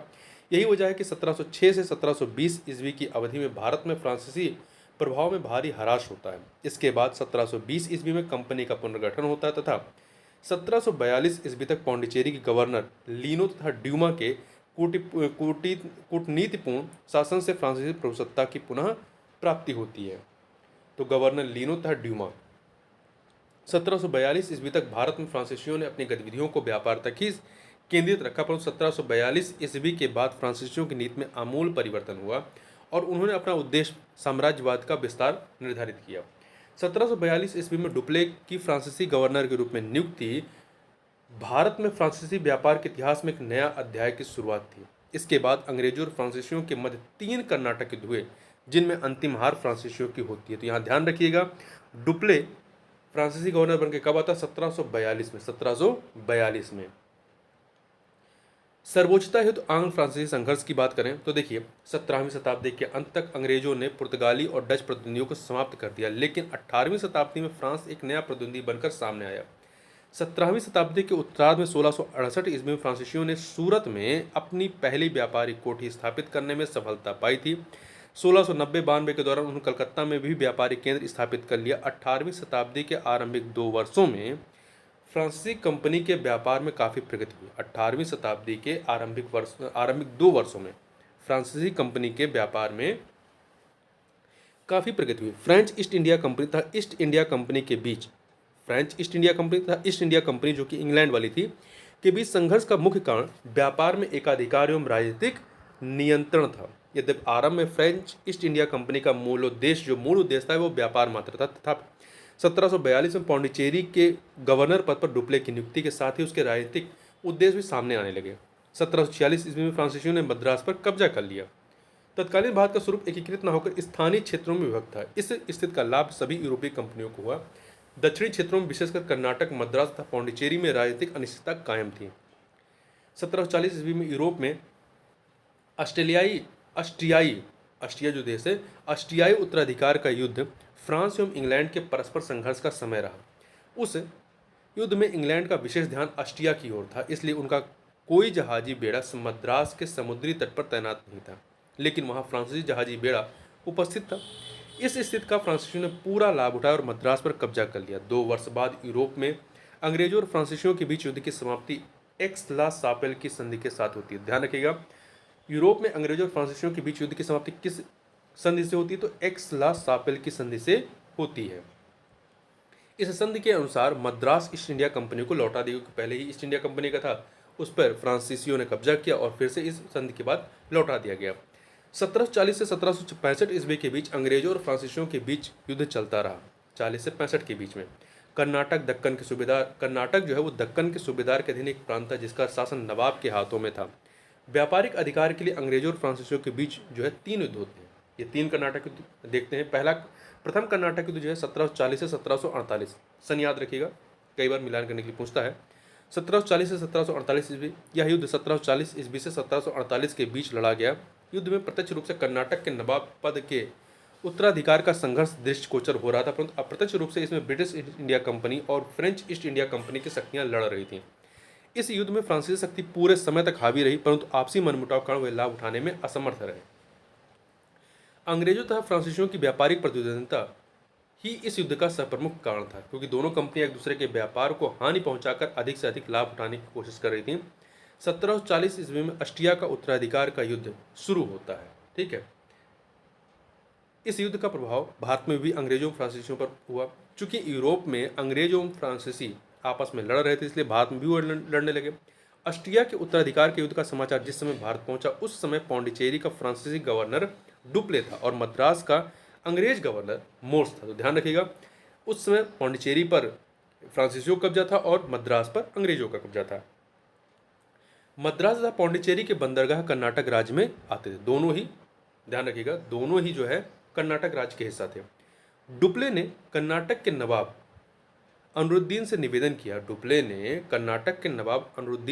किया कि वह अपने राज्य में किसी प्रकार का युद्ध न होने दे। इसके पूर्व उसने मोर्स से भी युद्ध न होने देने का प्रस्ताव किया था। डुप्ले ने कूटनीति का सहारा लिया और आरंभ में अंग्रेजों को शांत करने के पश्चात उसने सितंबर 1746 ईस्वी में मॉरिशस के गवर्नर लोबोर्दोने की सहायता से मद्रास को अपने अधिकार में ले लिया। इस बीच डुप्ले और लोबोर्दोने के बीच मतभेद हो गया तथा लोबोर्दोने ने 4 लाख पाउंड की रिश्वत लेकर मद्रास फिर से अंग्रेजों को सौंप दिया। लोबोर्दोने के मॉरिशस वापस जाने पर डुप्ले ने फिर से मद्रास पर अधिकार कर लिया। डुप्ले ने कर्नाटक के नवाब अनरुद्दीन को यह आश्वासन दिया था कि वह मद्रास को जीतने के बाद उसे सौंप देगा, परंतु डुप्ले ने ऐसा नहीं किया। इस कारण अनरुद्दीन के पुत्र महफूज खान ने विशाल सेना की सहायता से फ्रांसीसियों पर आक्रमण कर दिया। डुप्ले के नेतृत्व में फ्रांसीसी सेना ने अडयार के समीप नवाब की सेना को पराजित कर दिया। मद्रास तथा नवाब की सेना पर विजयों से फ्रांसीसियों की महत्वाकांक्षा जो है वो बढ़ गई और उन्होंने पौंडीचेरी के दक्षिण में स्थित अंग्रेजों की एक अन्य बस्ती फोर्ट सेंट डेविड पर अधिकार करने का प्रयास किया। तो ध्यान रखिएगा, फोर्ट सेंट डेविड कहाँ पर स्थित है? पौंडीचेरी में। ठीक है, कई बार मिलान करने के लिए इन फोर्टों को पूछता है। परंतु लगभग 1.5 वर्ष के घेरे के बाद भी डुप्ले इस बस्ती पर अधिकार करने में असमर्थ रहा। इस बीच इंग्लैंड से भारत में अंग्रेजों की सहायता के लिए सेना पहुंच गई। इस सहायता से उत्साहित होकर अंग्रेजों ने भी पौंडीचेरी का घेरा डाल दिया, परंतु उस पर अधिकार करने में अंग्रेज भी असफल रहे और उन्हें फोर्ट सेंट डेविड वापस आना पड़ा। 1748 ईस्वी में यूरोप में अंग्रेजों और फ्रांसीसियों के बीच एक्सला सॉपेल की संधि हुई, जिससे यूरोप में युद्ध समाप्त हो गया। इस संधि के परिणामस्वरूप भारत में भी दोनों पक्षों के बीच युद्ध समाप्त हो। जो प्रथम कर्नाटक युद्ध आपका 1740 से 48 तक रहता है, वो भी इसी एक्सला सॉपेल की संधि के माध्यम से ही समाप्त होता है। इस संधि के प्रावधानों के तहत अंग्रेजों को भारत में मद्रास तथा फ्रांसीसियों को उत्तरी अमेरिका में लुइसबर्ग फिर से प्राप्त हो गए। ठीक है, चूंकि मद्रास में फ्रांसीसियों ने कब्जा किया था और अमेरिका में लुइसबर्ग पे अंग्रेजों ने कब्जा कर लिया था, तो ये फिर से वापस लौटा दिए गए एक दूसरे को। प्रथम कर्नाटक युद्ध का कोई तत्कालिक राजनीतिक प्रभाव भारत पर नहीं पड़ा। ना तो इस युद्ध में से फ्रांसीसियों को कोई लाभ हुआ और न ही अंग्रेजों को। इस युद्ध ने भारतीय राजाओं की कमजोरियों को उजागर किया। प्रथम कर्नाटक युद्ध के समय से जल सेना का महत्व बढ़ा और यह स्पष्ट हो गया कि अब भारतीय सेना यूरोपीय सेना से स्पष्ट रूप से कमजोर हो गई है और जिस तक के पास जल सेना मजबूत होगी, भारत में उसी की सत्ता स्थापित होगी। देसी राजाओं की कमजोरियों को जानने के बाद फ्रांसीसियों और अंग्रेजों ने साम्राज्य विस्तार का निश्चय किया। देसी राजाओं की कमजोरियों को जानने के बाद फ्रांसीसियों और अंग्रेजों ने साम्राज्य विस्तार का निश्चय किया। सबसे बढ़कर इस युद्ध ने फ्रांसीसी गवर्नर डुप्ले तथा अंग्रेज सेनापति क्लाइव की महत्वाकांक्षाओं को बढ़ा दिया। तो फ्रांसीसी गवर्नर डुप्ले था और अंग्रेज सेनापति क्लाइव था। द्वितीय कर्नाटक युद्ध 1751 से 1755 में होता है। पहला 1740 से 48 में, दूसरा 1751 से 55 में। यह युद्ध 1751 से 1755 ईस्वी के बीच लड़ा गया। इस युद्ध की पृष्ठभूमि भारतीय परिस्थितियों में निर्मित हुई थी। कर्नाटक में हैदराबाद के निजाम एवं मराठों के हस्तक्षेप से युद्ध की परिस्थितियां उत्पन्न हुई थी। 1748 ईस्वी में हैदराबाद के निजाम आसफ जाह निजामुल मुल्क का देहावसान हो जाने पर उसके पुत्र मुजफ्फर जंग तथा नासिर जंग के बीच उत्तराधिकार का युद्ध शुरू हो गया। ठीक उसी समय कर्नाटक में भी इसी प्रकार का संघर्ष कर्नाटक के नवाब अनरुद्दीन तथा भूतपूर्व नवाब दोस्त अली के दामाद चंदा साहब के बीच शुरू हो गया। हैदराबाद और कर्नाटक के उत्तराधिकार के युद्ध में अंग्रेजों और फ्रांसीसियों ने खुलकर भाग लिया। अंग्रेजों ने हैदराबाद में नासिर जंग का तथा कर्नाटक में अनरुद्दीन का साथ दिया, जबकि फ्रांसीसियों ने कर्नाटक में चंदा साहब और हैदराबाद में मुजफ्फर जंग का साथ दिया। इस कारण एक बार फिर दोनों यूरोपीय शक्तियां आपस में लड़ पड़ी। उधर 1749 ईस्वी में तंजावुर में भी उत्तराधिकार का युद्ध शुरू हो गया। इस युद्ध में भाग लेकर अंग्रेजों ने देवी कोटाई नामक क्षेत्र को अपने अधिकार में ले लिया। इससे फ्रांसीसी क्षुब्ध हो गए और अंग्रेजों का विरोध करने लगे। फ्रांसीसी गवर्नर डुप्ले चंदा साहब तथा मुजफ्फर जंग से संधि करने के पश्चात अपने समर्थकों को सत्तासीन करने का प्रयत्न करने लगा। डुप्ले ने इन दोनों की सहायता से कर्नाटक के नवाब अनरुद्दीन पर आक्रमण कर दिया। 3 अगस्त 1749 ईस्वी को वेल्लोर के निकट अंबर के युद्ध में पराजित होकर अनरुद्दीन मारा गया। युद्ध क्षेत्र से अनरुद्दीन का पुत्र मोहम्मद अली भाग गया। इस तरह कर्नाटक पर चंदा साहब का अधिकार हो गया। डुप्ले की सहायता से प्रसन्न होकर चंदा साहब ने पौंडीचेरी के निकट एक विशाल क्षेत्र फ्रांसीसियों को उपहार स्वरूप प्रदान कर दिया। कर्नाटक में फ्रांसीसी प्रभाव को सीमित करने के लिए अंग्रेजों ने हैदराबाद के नासिरुद्दीन को कर्नाटक के विरुद्ध आक्रमण के लिए प्रेरित किया। 1750 ईस्वी में नासिर जंग ने कर्नाटक पर आक्रमण किया। नासिर जंग ने मुजफ्फर जंग को बंदी बना लिया। इस समय डुप्ले ने कूटनीति का सहारा लिया और नासिर जंग के सैन्य अधिकारियों को प्रलोभन देकर अपने पक्ष में कर लिया। इन अधिकारियों 1750 ईस्वी के अंत में नासिर जंग की हत्या कर दी। मुजफ्फर जंग को हैदराबाद का नवाब घोषित कर दिया गया, परंतु मुजफ्फर जंग की पद पर आसीन होने से पूर्व ही हत्या कर दी गई। इस स्थिति में नासिर जंग के छोटे भाई सलावत जंग को हैदराबाद का नवाब बनाया गया। सलावत जंग ने फ्रांसीसियों को उपहार स्वरूप उत्तरी प्रदेश प्रदान किया। 1751 ईस्वी में अंग्रेजों की ओर से मद्रास में सैंडर्स को गवर्नर बनाया गया। उसने कर्नाटक में मोहम्मद अली की सहायता के लिए मई 1751 ईस्वी में अंग्रेजी सेना त्रिचनापल्ली की ओर भेज दी। परिस्थितियों को देखते हुए फ्रांसीसियों ने भी चंदा साहब की रक्षा के लिए सेना भेज दी। दोनों ओर से सेना भेजे जाने का कर्नाटक युद्ध क्षेत्र बन गया। इस वर्ष तंजावुर और मैसूर के शासक तथा मराठा सरदार मुरारी राव अंग्रेजों के पक्ष में हो गए, जिससे परिस्थितियां और विकट हो गई। जब अंग्रेज और फ्रांसीसी त्रिचनापल्ली की घेरेबंदी में लगे थे, ठीक उसी समय रॉबर्ट क्लाइव ने गवर्नर सैंडर्स को कर्नाटक की राजधानी आरकट पर आक्रमण करने की सलाह दी। अगस्त 1751 ईस्वी में क्लाइव ने आरकाट पर विजय प्राप्त कर ली। चंदा साहब को जब इसका समाचार मिला तब उसने अपने पुत्र रजा खां के नेतृत्व में एक विशाल सेना आरकाट की ओर भेजी। रजा खां ने आरकाट में क्लाइव को घेर लिया और उस पर दबाव बनाने में भी सफल रहा, परंतु इसी बीच मेजर लॉरेंस की अध्यक्षता में एक अंग्रेजी सेना क्लाइव की सहायता के लिए पहुंच गई। रजा खां को व्यवस्थापूर्वक पीछे हटना पड़ा। आरकाट में जीत हासिल करने के बाद क्लाइव और लॉरेंस ने अपने कदम आगे बढ़ाया और 1751 ईस्वी में चंदा साहब तथा फ्रांसीसी कमांडर ला को पराजित कर त्रिचनापल्ली पर अधिकार कर लिया। चंदा साहब तत्काल भागने में सफल रहा, परंतु बाद में उसकी हत्या कर दी गई। अंग्रेजों ने चंदा साहब की जगह मोहम्मद अली को कर्नाटक का नवाब बनाया। विपरीत परिस्थितियों में भी फ्रांसीसी गवर्नर डुप्ले ने अपना धैर्य बनाए रखा और शीघ्र ही मराठों तथा मैसूर के शासक को अपने पक्ष में कर लिया। उसने तंजावुर के शासक को तटस्थ रहने का परामर्श दिया तथा 1753 ईस्वी में फिर से त्रिचनापल्ली का घेरा डाला। 1753 ईस्वी में अंग्रेजों और फ्रांसीसियों की जीत का सिलसिला चलता रहा। फ्रांस की सरकार डुप्ले की लगातार संघर्ष की नींद से तंग आ गई थी और इसलिए उसने डुप्ले को फ्रांस बुलाने का निर्णय लिया। डुप्ले को फ्रांस बुला लिया गया तथा उसकी जगह गोढ़ियू को गवर्नर नियुक्त किया गया। गोढ़ियू दूरदर्शी राजनीतिक था, इसलिए भारत में अपना पद संभालने के साथ ही अंग्रेजों के साथ समझौते के लिए वार्ताएं शुरू कर दी। 1755 ईस्वी में अंग्रेजों तथा फ्रांसीसियों के बीच पौंडीचेरी में संधि हो गई और द्वितीय कर्नाटक युद्ध समाप्त हो गया। तो द्वितीय कर्नाटक युद्ध जो है आपका किस संधि से समाप्त होती है? पौंडीचेरी की संधि से समाप्त होती है, ध्यान रखिएगा। पहला आपका कर्नाटक युद्ध 1740 से 48, दूसरा 51 से 55। संधि में इस प्रावधान को केंद्रित किया गया कि दोनों शक्तियां भारतीय राज्यों के आंतरिक मामलों में किसी प्रकार का हस्तक्षेप नहीं करेंगी। अंग्रेजों और फ्रांसीसियों ने एक दूसरे के विजित प्रदेशों को वापस कर दिया। यह भी प्रावधान किया गया कि दोनों देशों की सरकारें इसे मान्यता प्रदान कर देंगे तो यह संधि स्थायी होगी। 1755 ईस्वी में फ्रांस तथा इंग्लैंड के बीच सप्तवर्षीय युद्ध शुरू हो गया और पौंडीचेरी की संधि जो है अप्रासंगिक हो गई। द्वितीय कर्नाटक युद्ध ने भारतीय इतिहास पर दूरगामी प्रभाव छोड़ा। इस युद्ध के दौरान डुप्ले के नेतृत्व में फ्रांसीसी अंग्रेजों पर हावी रहे थे, किंतु युद्ध के अंतिम समय में डुप्ले को वापस बुला लिया जाने से फ्रांसीसियों का प्रभाव घटने लगा। इस युद्ध के अंत ने भारत में डुप्ले की सफलताओं को खाक कर दिया, जबकि इस समय से रॉबर्ट क्लाइव का महत्व बढ़ने लगा। वस्तुतः पौंडीचेरी की संधि द्वारा अंग्रेजों ने वह सब कुछ प्राप्त कर लिया जिसकी प्राप्ति के लिए डुप्ले के नेतृत्व में फ्रांसीसी प्रयासरत थे। कर्नाटक के द्वितीय युद्ध ने स्पष्ट कर दिया कि भारत में आने वाला समय अंग्रेजों का है। फ्रांसीसी अपने देश की अंतर विरोधात्मक नीतियों के चंगुल में फंसे थे, जबकि अंग्रेजों को उनके देश ने पूर्ण सहयोग किया। वस्तुतः फ्रांसीसी गवर्नर गोढ़ियू ने भारत में फ्रांसीसियों के पतन का मार्ग प्रशस्त कर दिया। तृतीय कर्नाटक युद्ध आपका 1758 से 1763 ईस्वी, ठीक है। तो पहले दूसरे की बात कर चुके हैं, आप तीसरे की बात करेंगे 1758 से 1763 ईस्वी की। द्वितीय कर्नाटक युद्ध की समाप्ति पौंडीचेरी की संधि से हुई। पौंडीचेरी की संधि अस्थायी साबित हुई। 1756 ईस्वी में यूरोप में फ्रांसीसियों और अंग्रेजों के बीच सप्तवर्षीय युद्ध शुरू हो गया। इस युद्ध ने एक बार फिर भारत में अंग्रेजों और फ्रांसीसियों के बीच युद्ध का वातावरण उपस्थित कर दिया। तृतीय कर्नाटक युद्ध 1758 से 1763 ईस्वी के बीच लड़ा गया।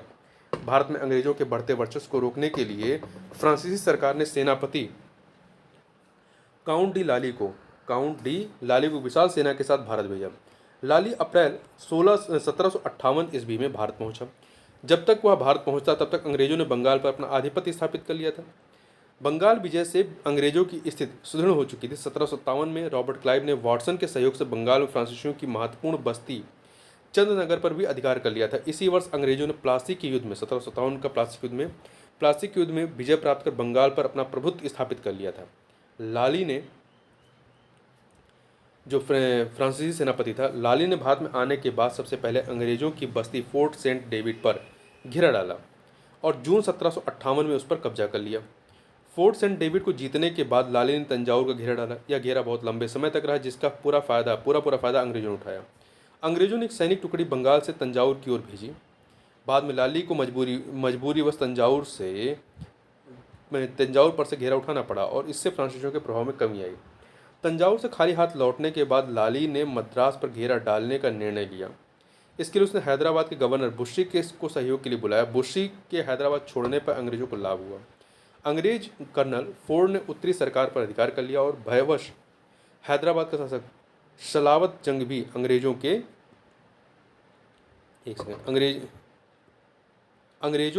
पक्ष में हो गया।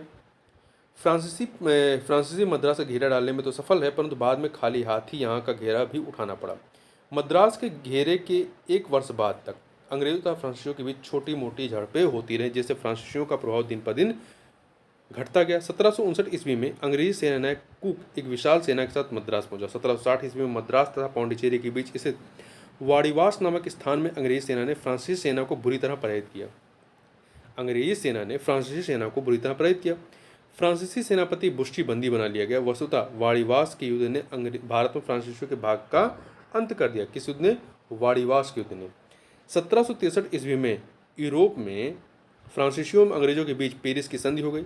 इस संधि के बाद भारत में भी दोनों शक्तियों के बीच संघर्ष समाप्त हो गया। पौंडीचेरी, चंदनगर आदि प्रदेश संधि के तहत फ्रांसीसियों को लौटा दी गई, परंतु संधि में यह शर्त भी रखी गई कि फ्रांसीसी भारत में सेना नहीं रख सकेंगे। इस संधि के बाद फ्रांसीसियों ने अंग्रेजों का विरोध करना छोड़ दिया और अपना सारा ध्यान व्यापार पर केंद्रित कर दिया। पेरिस की संधि ने भारत में फ्रांसीसी साम्राज्य के विस्तार के लिए डुप्ले द्वारा रखी गई मजबूत नींव को उखाड़कर फेंक दिया। फ्रांसीसियों की पराजय ने भारत के लिए राजनीतिक गुलामी का मार्ग खोल दिया।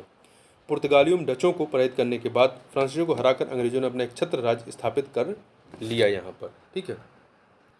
फ्रांसीसियों की असफलता के कारणों की बात करें तो नेपोलियन के नेतृत्व में फ्रांसीसियों ने संपूर्ण विश्व में अपनी शक्ति का लोहा मनवा रखा था। नेपोलियन के नेतृत्व में फ्रांसीसियों ने जो है संपूर्ण विश्व में अपनी शक्ति का लोहा मनवा रखा था और डुप्ले के नेतृत्व में भी वे साम्राज्य विस्तार की ओर तीव्र गति से बढ़ रहे थे। किंतु 1754 ईस्वी में डुप्ले की वापसी और 1758 ईस्वी में काउंट डी लाली को गवर्नर बनाकर भारत भेजे जाने से फ्रांसीसियों की सभी योजनाएं धूल धूसरित हो गईं।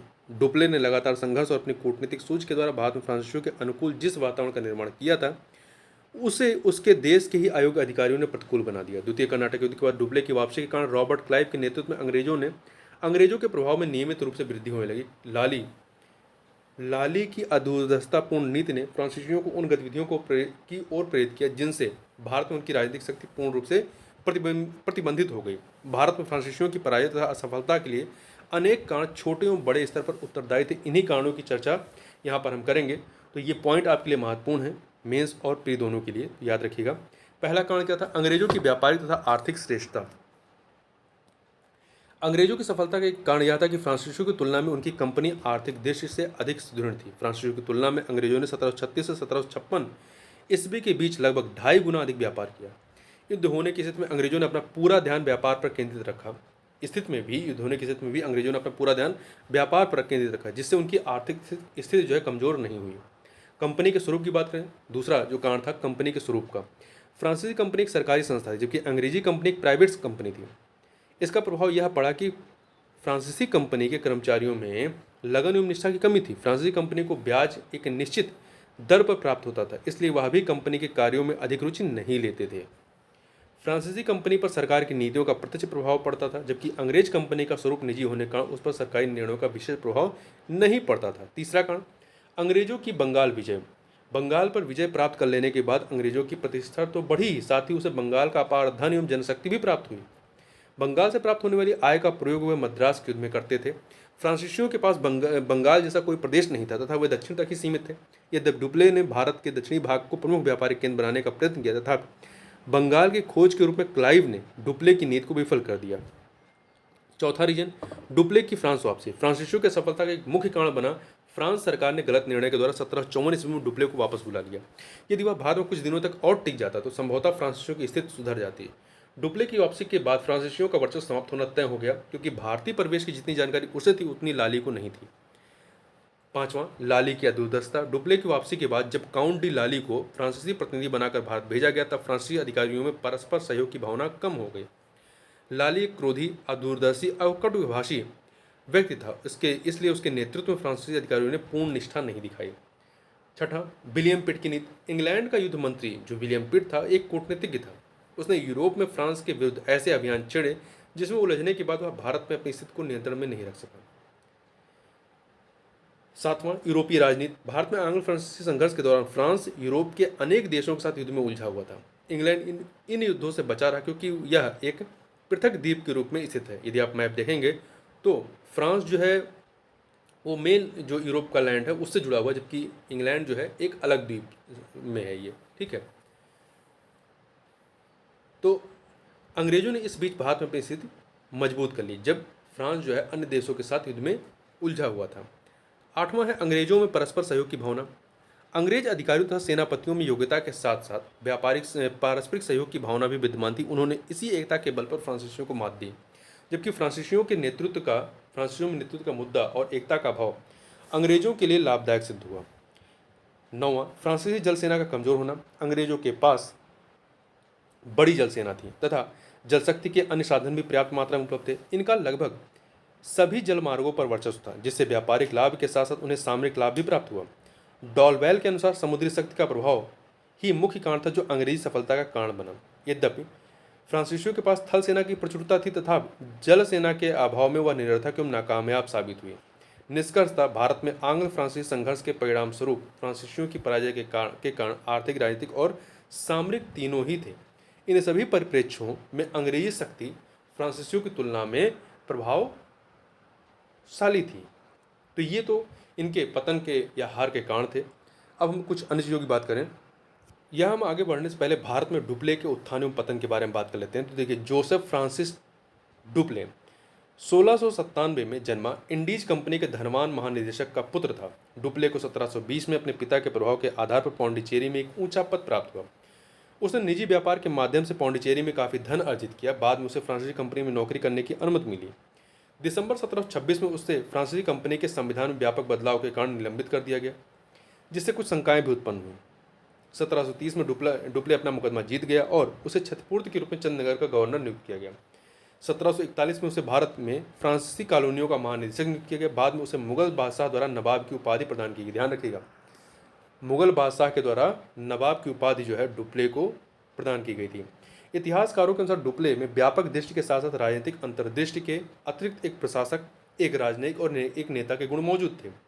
प्रशासक की भूमिका में डुप्ले को देखें तो 1741 में डुप्ले पौंडीचेरी का गवर्नर जनरल बन गया। उसने देखा कि पौंडीचेरी कई समस्याओं, मराठा आक्रमण, अकाल, बंजर भूमि और कर्नाटक में अव्यवस्थित दशाओं का सामना कर रहा है। इसके अलावा कंपनी के निदेशकों ने उत्तरी अमेरिका में फ्रांसीसी उपनिवेशों को प्रमुखता देने के कारण फ्रांसीसी ईस्ट इंडिया कंपनी के खर्चों में व्यापक कटौती की। इसके अलावा कंपनी के निदेशकों ने उत्तरी अमेरिका में फ्रांसीसी उपनिवेशों को प्रमुखता देने के कारण फ्रांसीसी ईस्ट इंडिया कंपनी के खर्चों में व्यापक कटौती की। अतः डुप्ले ने अपनी परिषद के विरोध के बावजूद अधिकारियों के वेतन में कटौती के साथ साथ सार्वजनिक व्यय में कमी की। हालांकि उसने बस्तियों की किलेबंदी के मामले पर निदेशकों के आदेश को न मानने का निर्णय किया। उसने पौंडीचेरी की रक्षा व्यय में वृद्धि की और यहाँ तक कि अपनी व्यक्तिगत संपत्ति से भी इस पर बड़ी राशि व्यय की। उसने उपनिवेश के व्यापार के विकास के लिए व्यवहारपरक कदम उठाकर दक्षिण भारत में पौंडीचेरी को वाणिज्य स्थान बनाया। बाद में कंपनी के निदेशकों ने डुप्ले द्वारा सही निर्णय लेने के लिए उनकी प्रशंसा की। कूटनीतिक के विशेषज्ञ के रूप में डुप्ले प्रथम दो कर्नाटक युद्धों का विशेषज्ञ नेता के रूप में डुप्ले की कूटनीति सिद्ध करता है, जिसने भारत पर यूरोपीय जीत का मार्ग प्रशस्त किया। डुप्ले ने कर्नाटक के नवाब का इस्तेमाल अंग्रेजों को उसके शासित क्षेत्र के युद्ध के लिए प्रयोग करने से मना किया। डुप्ले ने कर्नाटक नवाब का इस्तेमाल अंग्रेजों को उसके शासित क्षेत्र के युद्ध के लिए प्रयोग करने से मना किया, ताकि जब तक फ्रांसीसी सेनाएं पर्याप्त शक्ति प्राप्त नहीं कर लेती पौंडीचेरी को पूरी तरह सुरक्षा प्राप्त हो सके।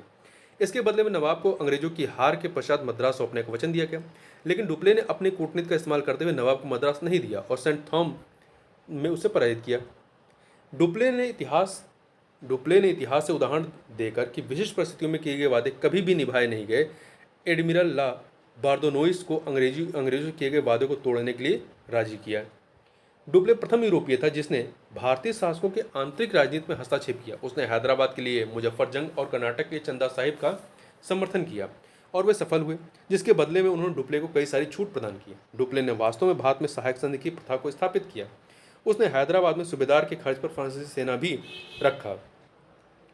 डुप्ले भारत में असफल क्यों हुआ? डुप्ले को द्वितीय कर्नाटक युद्ध में फ्रांसीसी सेना की शुरुआती हार और डुप्ले के राजनीतिक निर्णयों के परिणामस्वरूप कंपनी को भारी कीमत चुकाने के चलते 1754 में वापस बुला लिया गया। कई इतिहासकारों ने इस घटना को कंपनी के निदेशकों की भारी भूल कहा। हालांकि डुप्ले में कुछ कमियां थीं जिन्हें निम्न कर रखा जा सकता है। पहला, डुप्ले जरूर से ज़्यादा आशावादी था और वह काफ़ी लंबे समय तक भी आशा बनाए रखता था, जिससे वह संकटपूर्ण स्थितियों का लाभ नहीं उठा पाता था। दूसरा, डुप्ले के मित्र उसके निरंकुश व्यवहार को पसंद नहीं करते थे। तीसरा, डुप्ले कार्यों का क्रियान्वयन नहीं कर पाता था। वह अभियान की योजना बनाता था, अपने अधीनस्थों को निर्देशित करता था, लेकिन उसने लॉरेंस या क्लाइव की तरह कभी भी युद्धभूमि में सेना का नेतृत्व नहीं किया। फ्रांसीसी त्रिचनापल्ली को हासिल करने में 1752-53 में को हासिल करने में असफल रहे, क्योंकि डुप्ले द्वारा सोची गई योजना को उसे कमांडर क्रियान्वित नहीं कर सके। आगे चलते हैं। अब अन्य यूरोपीय के बारे में बात करें तो इसमें डेन्स आते हैं। भारत में यूरोपीय व्यापारिक शक्तियों के आगमन के संदर्भ में डेनमार्क के व्यापारियों डेन्स का उल्लेख करना भी जरूरी है। डेनिश ईस्ट इंडिया कंपनी की स्थापना 1616 ईस्वी में होती है। इसने 1620 ईस्वी में तमिलनाडु के त्रेंकोबर के पूर्वी तट पर एक कारखाना स्थापित किया। डेन्स अपनी व्यापारिक गतिविधियों से अधिक मिशनरी गतिविधियों के लिए जाना जाता था। डेन्स ने कलकत्ता के नज़दीक रामपुर में 1755 से मुख्य व्यापारिक बस्ती की स्थापना की और यहाँ उनकी व्यापारिक गतिविधियों का मुख्य केंद्र रहा। भारत में अपनी वाणिज्यिक अवस्थापनाओं जो कभी भी महत्वपूर्ण नहीं रही 1854 ईस्वी में ब्रिटिश सरकार को बेच दी गई।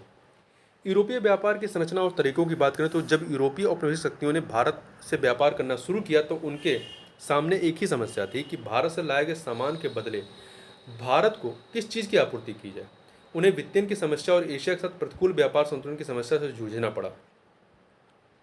उन्होंने 16वीं शताब्दी में दक्षिण अमेरिका की खानों से सोना और चांदी निकालकर यूरोप को समृद्ध किया और इसका उपयोग अनिच्छुक रूप से पूर्व में आयातित वस्तुओं को खरीदने में भी किया। यह दर्ज किया गया कि 1660 से और 1699 के बीच पूर्व को निर्यातित सोना और चांदी की मात्रा कुल निर्यात का 66%, 66%, 1680 से 89 के मध्य यह प्रतिशत बढ़ करके 87 तक पहुंच गया। अंग्रेजों ने 1700 और 1750 के बीच 270 लाख रुपए कीमत की चांदी और 90 लाख की अन्य वस्तुएं भारत भेजी, लेकिन 1750 के बाद औद्योगिक क्रांति के आगमन के साथ स्थितियों में परिवर्तन होना शुरू हो गया। 1760 और 1809 के बीच 140 लाख रुपए मूल्य की चांदी निर्यात की गई, जबकि अन्य वस्तुओं का निर्यात 485 लाख तक बढ़ गया। वाणिज्यिक विश्वास के अनुसार बुलियन बुलियन मतलब सोने चांदी की ईंटें का निर्यात किसी देश की अर्थव्यवस्था में समृद्धि के लिए नुकसानदेह होता है यदि इसका निर्यात हो रहा है तो। अतः इस दौरान यूरोपीय कंपनियां पूर्व की वस्तुओं के बदले दूसरी चीजें देने का विकल्प ढूंढ रही थीं। अंतर एशियाई व्यापार पर कब्जा करके उन्होंने इस समस्या का आंशिक समाधान खोजा। यूरोपीय व्यापार मसालों के द्वीप से लौंग और जापान से तांबा भारत और चीन तक पहुंचाते थे। भारतीय सूती वस्त्र को दक्षिण पूर्व एशिया और फारसी कालीन भारत पहुंचाते थे। इस तरह भारत से आयातित माल का कुछ मूल्य चुकाते थे। हालांकि 18वीं शताब्दी के उत्तरार्ध में ही अंग्रेज व्यापार घाटे का संपूर्ण समाधान तभी प्राप्त कर पाए जब अंग्रेजों ने बंगाल से राजस्व वसूलना शुरू किया और चीन को अफीम का निर्यात करने लगे।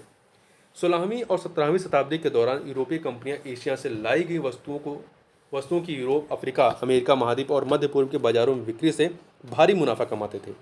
यूरोपीय शक्तियों ने यूरोप, अमेरिका और अफ्रीका के बीच एक त्रिकोणीय व्यापार आरंभ किया। यूरोपीय औपनिवेशिक शक्तियां अमेरिका के बागानों के लिए दासों की नियुक्ति करती थीं और ये दास अफ्रीका के पश्चिमी तट से लाए जाते थे। इस पृष्ठभूमि में पूरब के साथ व्यापार आगे बढ़ा। आरंभ में से ही यूरोपीय बाजारों में मसालों की मांग अत्यधिक थी। 16वीं एवं 17वीं शताब्दी में काली मिर्च का व्यापार अपने उत्कर्ष पर था। हालांकि 17वीं शताब्दी का अंत होते होते व्यापार में दूसरी वस्तुओं का भी महत्व बढ़ा। मसाले के स्थान पर कपड़ा, रेशम और सोरा का महत्व तेजी से बढ़ा। 17वीं शताब्दी के दूसरे दशक से अंग्रेजों और डच कंपनियों में भारतीय वस्त्रों की मांग बढ़ गई। एशिया के दूसरे देशों में भारतीय कपड़ों की मांग बहुत थी और इसका उपयोग विनिमय वस्तु के रूप में किया जाता था। भारतीय कपड़े अपनी विविधता, उत्कृष्टता, प्रकार और डिजाइन के लिए प्रसिद्ध थे। उदाहरणार्थ गुजरात, कोरोमंडल और बंगाल में सादे रंगे हुए कढ़ाई वाले विभिन्न प्रकार के कपड़ों का उत्पादन किया जाता था। भारतीय रेशम और मलमल मोटे और परिष्कृत दोनों प्रकार की यूरोप और साथ ही साथ अफ्रीका और वेस्ट इंडीज के बाजारों में भी पाए जाते थे। आधिकारिक आंकड़ों के अनुसार 1614 में अंग्रेज कंपनी ने सूरत से 12,000 कपड़े के थान की मांग की और 1664 में 7,50,000 थान से भी अधिक पहुंच गई, जिसकी मात्रा कंपनी के समस्त व्यापार का 73% आंकी गई। 1690 ईस्वी तक कुल व्यापार में कपड़े का हिस्सा 83% तक पहुंच गया। ध्यान रखिएगा 1690 तक। इस समय यूरोप में उच्च वर्गों के बीच बंगाल के मलमल और कोरोमंडल के छेड़दार कपड़ों की मांग विशेष रूप से बढ़ गई। इस बढ़ते हुए आयात से अंग्रेजी उत्पादक घबरा गए और उन्होंने भारतीय वस्त्रों के आयात पर प्रतिबंध लगाने के लिए राजनीतिक दबाव डाला। इसके परिणामस्वरूप अंग्रेज सरकार ने 1700, 1721 और 1735 में विभिन्न संरक्षणवादी विनियम पारित किए। इसके अतिरिक्त 17वीं शताब्दी में यूरोपीय बाजार में कच्चे रेशम की भी मांग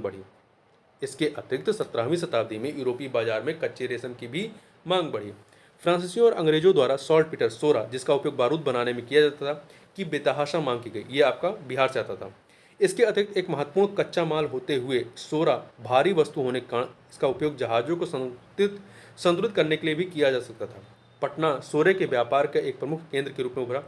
इसी प्रकार नील भी आयात की एक अन्य वस्तु जिसका उपयोग कपड़ों को रंगने में किया जाता था, क्योंकि यह यूरोप में नीले रंग के लिए प्रयोग होने वाला परंपरागत पौधों की पत्तियों की तुलना में सस्ता एवं प्रयोग करने में आसान था। अन्य यूरोपीय शक्तियों की तुलना में अंग्रेज की बात करें तो ये सफल क्यों हुए? तो देखिए, सभी यूरोपीय राष्ट्रों जो नवीन समुद्री मार्ग की खोज के पश्चात भारत में व्यापारी के तौर पर आए में से इंग्लैंड 18वीं शताब्दी के अंत तक सर्वाधिक शक्तिशाली एवं सफल राष्ट्र के रूप में उभरा। अन्य यूरोपीय शक्तियों पुर्तगाल, नीदरलैंड, फ्रांस एवं डेनमार्क के विरुद्ध अंग्रेजों की सफलता सामान्यतः विश्व में और विशिष्ट रूप से भारत में के लिए कुछ कारण उत्तरदायी थे। उन कारणों की यहाँ बात करें। पहला, व्यापारिक कंपनियों की संरचना एवं प्रकृति। अंग्रेजी ईस्ट इंडिया कंपनी इंग्लैंड में विभिन्न प्रतिस्पर्धी कंपनियों को मिलाकर बनी। यह निदेशक मंडल द्वारा नियंत्रित होती थी, जिसके सदस्य वार्षिक रूप से चुने जाते थे। कंपनी के शेयरधारकों का इस पर अतिरिक्त प्रभाव था, क्योंकि शेयरों की खरीद के माध्यम से मतों को खरीदा या बेचा जा सकता था। फ्रांस एवं पुर्तगाल की व्यापारिक कंपनियां व्यापक रूप से राज्य के स्वामित्वाधीन थीं और कई तरीके से इनकी प्रकृति सामंतवादी थी। फ्रांसीसी कंपनी में राजा के 60% से अधिक शेयर होते थे और राजा द्वारा शेयरधारकों में से 2 निदेशकों को मनोनीत किया जाता था, जो सरकार द्वारा नियुक्त 2 उच्चायुक्तों का निर्णय करते थे। शेयरधारक कंपनी की उन्नति एवं समृद्धि में बेहद कम रुचि लेते थे, क्योंकि सरकार शेयरधारकों को लाभांश प्रदान करने का वचन देती थी। शेयरधारकों की रुचि के अभाव में 1725-1765 के बीच शेयरधारकों की कोई बैठक नहीं हुई और साधारण तौर पर कंपनी को राज्य के एक विभाग के तौर पर प्रबंधित किया गया। दूसरा कारण, नौसैन्य सर्वोच्चता का। ब्रिटेन की शाही नौसेना न केवल आकार में सबसे बड़ी थी, अपितु यह अपने समय की सबसे उन्नत नौसेना भी थी। स्पेन के अर्मडा और ट्रफलगर में फ्रांसीसियों पर मिली जीत ने यूरोपीय नौसेना शक्तियों में शाही नौसेना रॉयल नेवल को सबसे ऊंचा स्थान प्रदान किया। भारत में ब्रिटेन नौसेना बेड़ों के तीव्र एवं सशक्त परिचालन कारण पुर्तगाली एवं फ्रांसीसी नौसेना को पराजित करने में सफल रहा। भारत में ब्रिटेन नौसेना बेड़ों के तीव्र एवं सशक्त परिचालन के कारण पुर्तगाली एवं फ्रांसीसी नौसेना को पराजित करने में सफल रहा। अंग्रेजों ने पुर्तगालियों से डच नौसेना के महत्व को समझा एवं सीखा तथा अपने जहाजी बेड़ों को प्रौद्योगिकी रूप से बेहतर बनाया। अगला रीजन, औद्योगिक क्रांति का। इंग्लैंड में सूत कताई, भाप इंजन मशीन, करघा जैसी कई अन्य नवीन मशीनों की खोज के साथ 18वीं शताब्दी के पूर्वार्ध में औद्योगिक क्रांति प्रारंभ होती है। 18वीं शताब्दी के पूर्वार्ध में इन मशीनों ने कपड़ा, धातुकर्म, भाप शक्ति एवं कृषि के क्षेत्र में उत्पादन में अत्यधिक सुधार किया। बाद में औद्योगिक क्रांति अन्य यूरोपीय राष्ट्रों तक पहुंच गई और उसने इंग्लैंड को अपना आधिपत्य या नेतृत्व बनाए रखने में मदद की। अगला पॉइंट है सैन्य कौशल एवं अनुशासन। ब्रिटेन के सिपाही अत्यधिक अनुशासित और सुप्रशिक्षित थे। ब्रिटिश कमांडर रणनीतिकार थे जो युद्ध क्षेत्र में नवीन तरीके अपनाते थे। प्रौद्योगिकी उन्नति ने सेना को और अधिक सुसज्जित किया। इन सब कारकों ने संयुक्त रूप से मिलकर छोटी अंग्रेजी सेना को बड़ी सेनाओं को पराजित करने में सक्षम बनाया। स्थायी सरकार। 1688 की गौरवमयी क्रांति के अपवाद सहित ब्रिटेन में डच राजशाही राजतंत्र के साथ स्थायी सरकार रही है। फ्रांस जैसे अन्य यूरोपीय राष्ट्रों में 1789 में हिंसक क्रांति हुई और उसके बाद नेपोलियन युद्ध हुआ। 1815 में नेपोलियन की पराजय ने फ्रांस की स्थिति को महत्वपूर्ण रूप से प्रभावित किया। इटली 1861 के उत्तरार्ध में एक राष्ट्र के तौर पर एकीकृत हुआ। 17वीं शताब्दी में डच एवं स्पेन 80 वर्ष तक युद्ध में संलग्न रहे। डच ईस्ट इंडिया कंपनी 1800 में दिवालियापन से प्रभावित को अपने अधिकार क्षेत्र ब्रिटेन को बेचने और एशिया छोड़ने हेतु बाध्य होना पड़ा। अगला जो पॉइंट है, धर्म के प्रति न्यून उत्साह। ब्रिटेन का स्पेन, पुर्तगाल एवं डच की अपेक्षा ईसाइयत के प्रसार में कम रुझान था। इस प्रकार इसका शासन अन्य औपनिवेशिक शक्तियों की तुलना में कहीं अधिक स्वीकार्य था। अगला पॉइंट है ऋण बाजार का उपयोग। देखिए, ब्रिटेन की अन्य यूरोपीय शक्तियों की अपेक्षा सफलता प्राप्ति के पीछे युद्धों के वित्तीयन के लिए ऋण बाजार का उपयोग करना भी एक बड़ा कारण था। सरकारी ऋण पत्रों को पूंजी बाजार में इस वचन के साथ बेचने की फ्रांस और स्पेन जैसे प्रतिद्वंदी देशों को ब्रिटेन द्वारा पराजित करने पर अच्छा प्रतिफल प्रदान किया जाएगा के लिए विश्व का प्रथम केंद्रीय बैंक ऑफ इंग्लैंड की स्थापना की गई। इस प्रकार ब्रिटेन अपने प्रतिद्वंदी की अपेक्षा सेना पर अधिक व्यय कर सका। ब्रिटेन का प्रतिद्वंदी फ्रांस अंग्रेजों द्वारा सेना पर व्यय से तालमेल नहीं बैठा सका। 1694 और 1812 के बीच प्रथम राजतंत्र के अंतर्गत 1694 और 1812 के बीच प्रथम राजतंत्र के अंतर्गत और फिर क्रांतिकारी सरकारों के अधीन तथा अंत में नेपोलियन बोनापार्ट के नेतृत्व में अपने अप्रचलित धन जुटाने के तरीकों से फ्रांस जो है वो दिवालिया हो गया। तो ये कुछ प्रमुख कारण थे जिनकी वजह से अंग्रेज जो है वो सफल हुए थे। इस प्रकार से यहाँ पर यह पहला चैप्टर कंप्लीट होता है। तो इस वीडियो में बस इतना ही। मिलते हैं नेक्स्ट वीडियो में, तब तक के लिए बहुत बहुत धन्यवाद।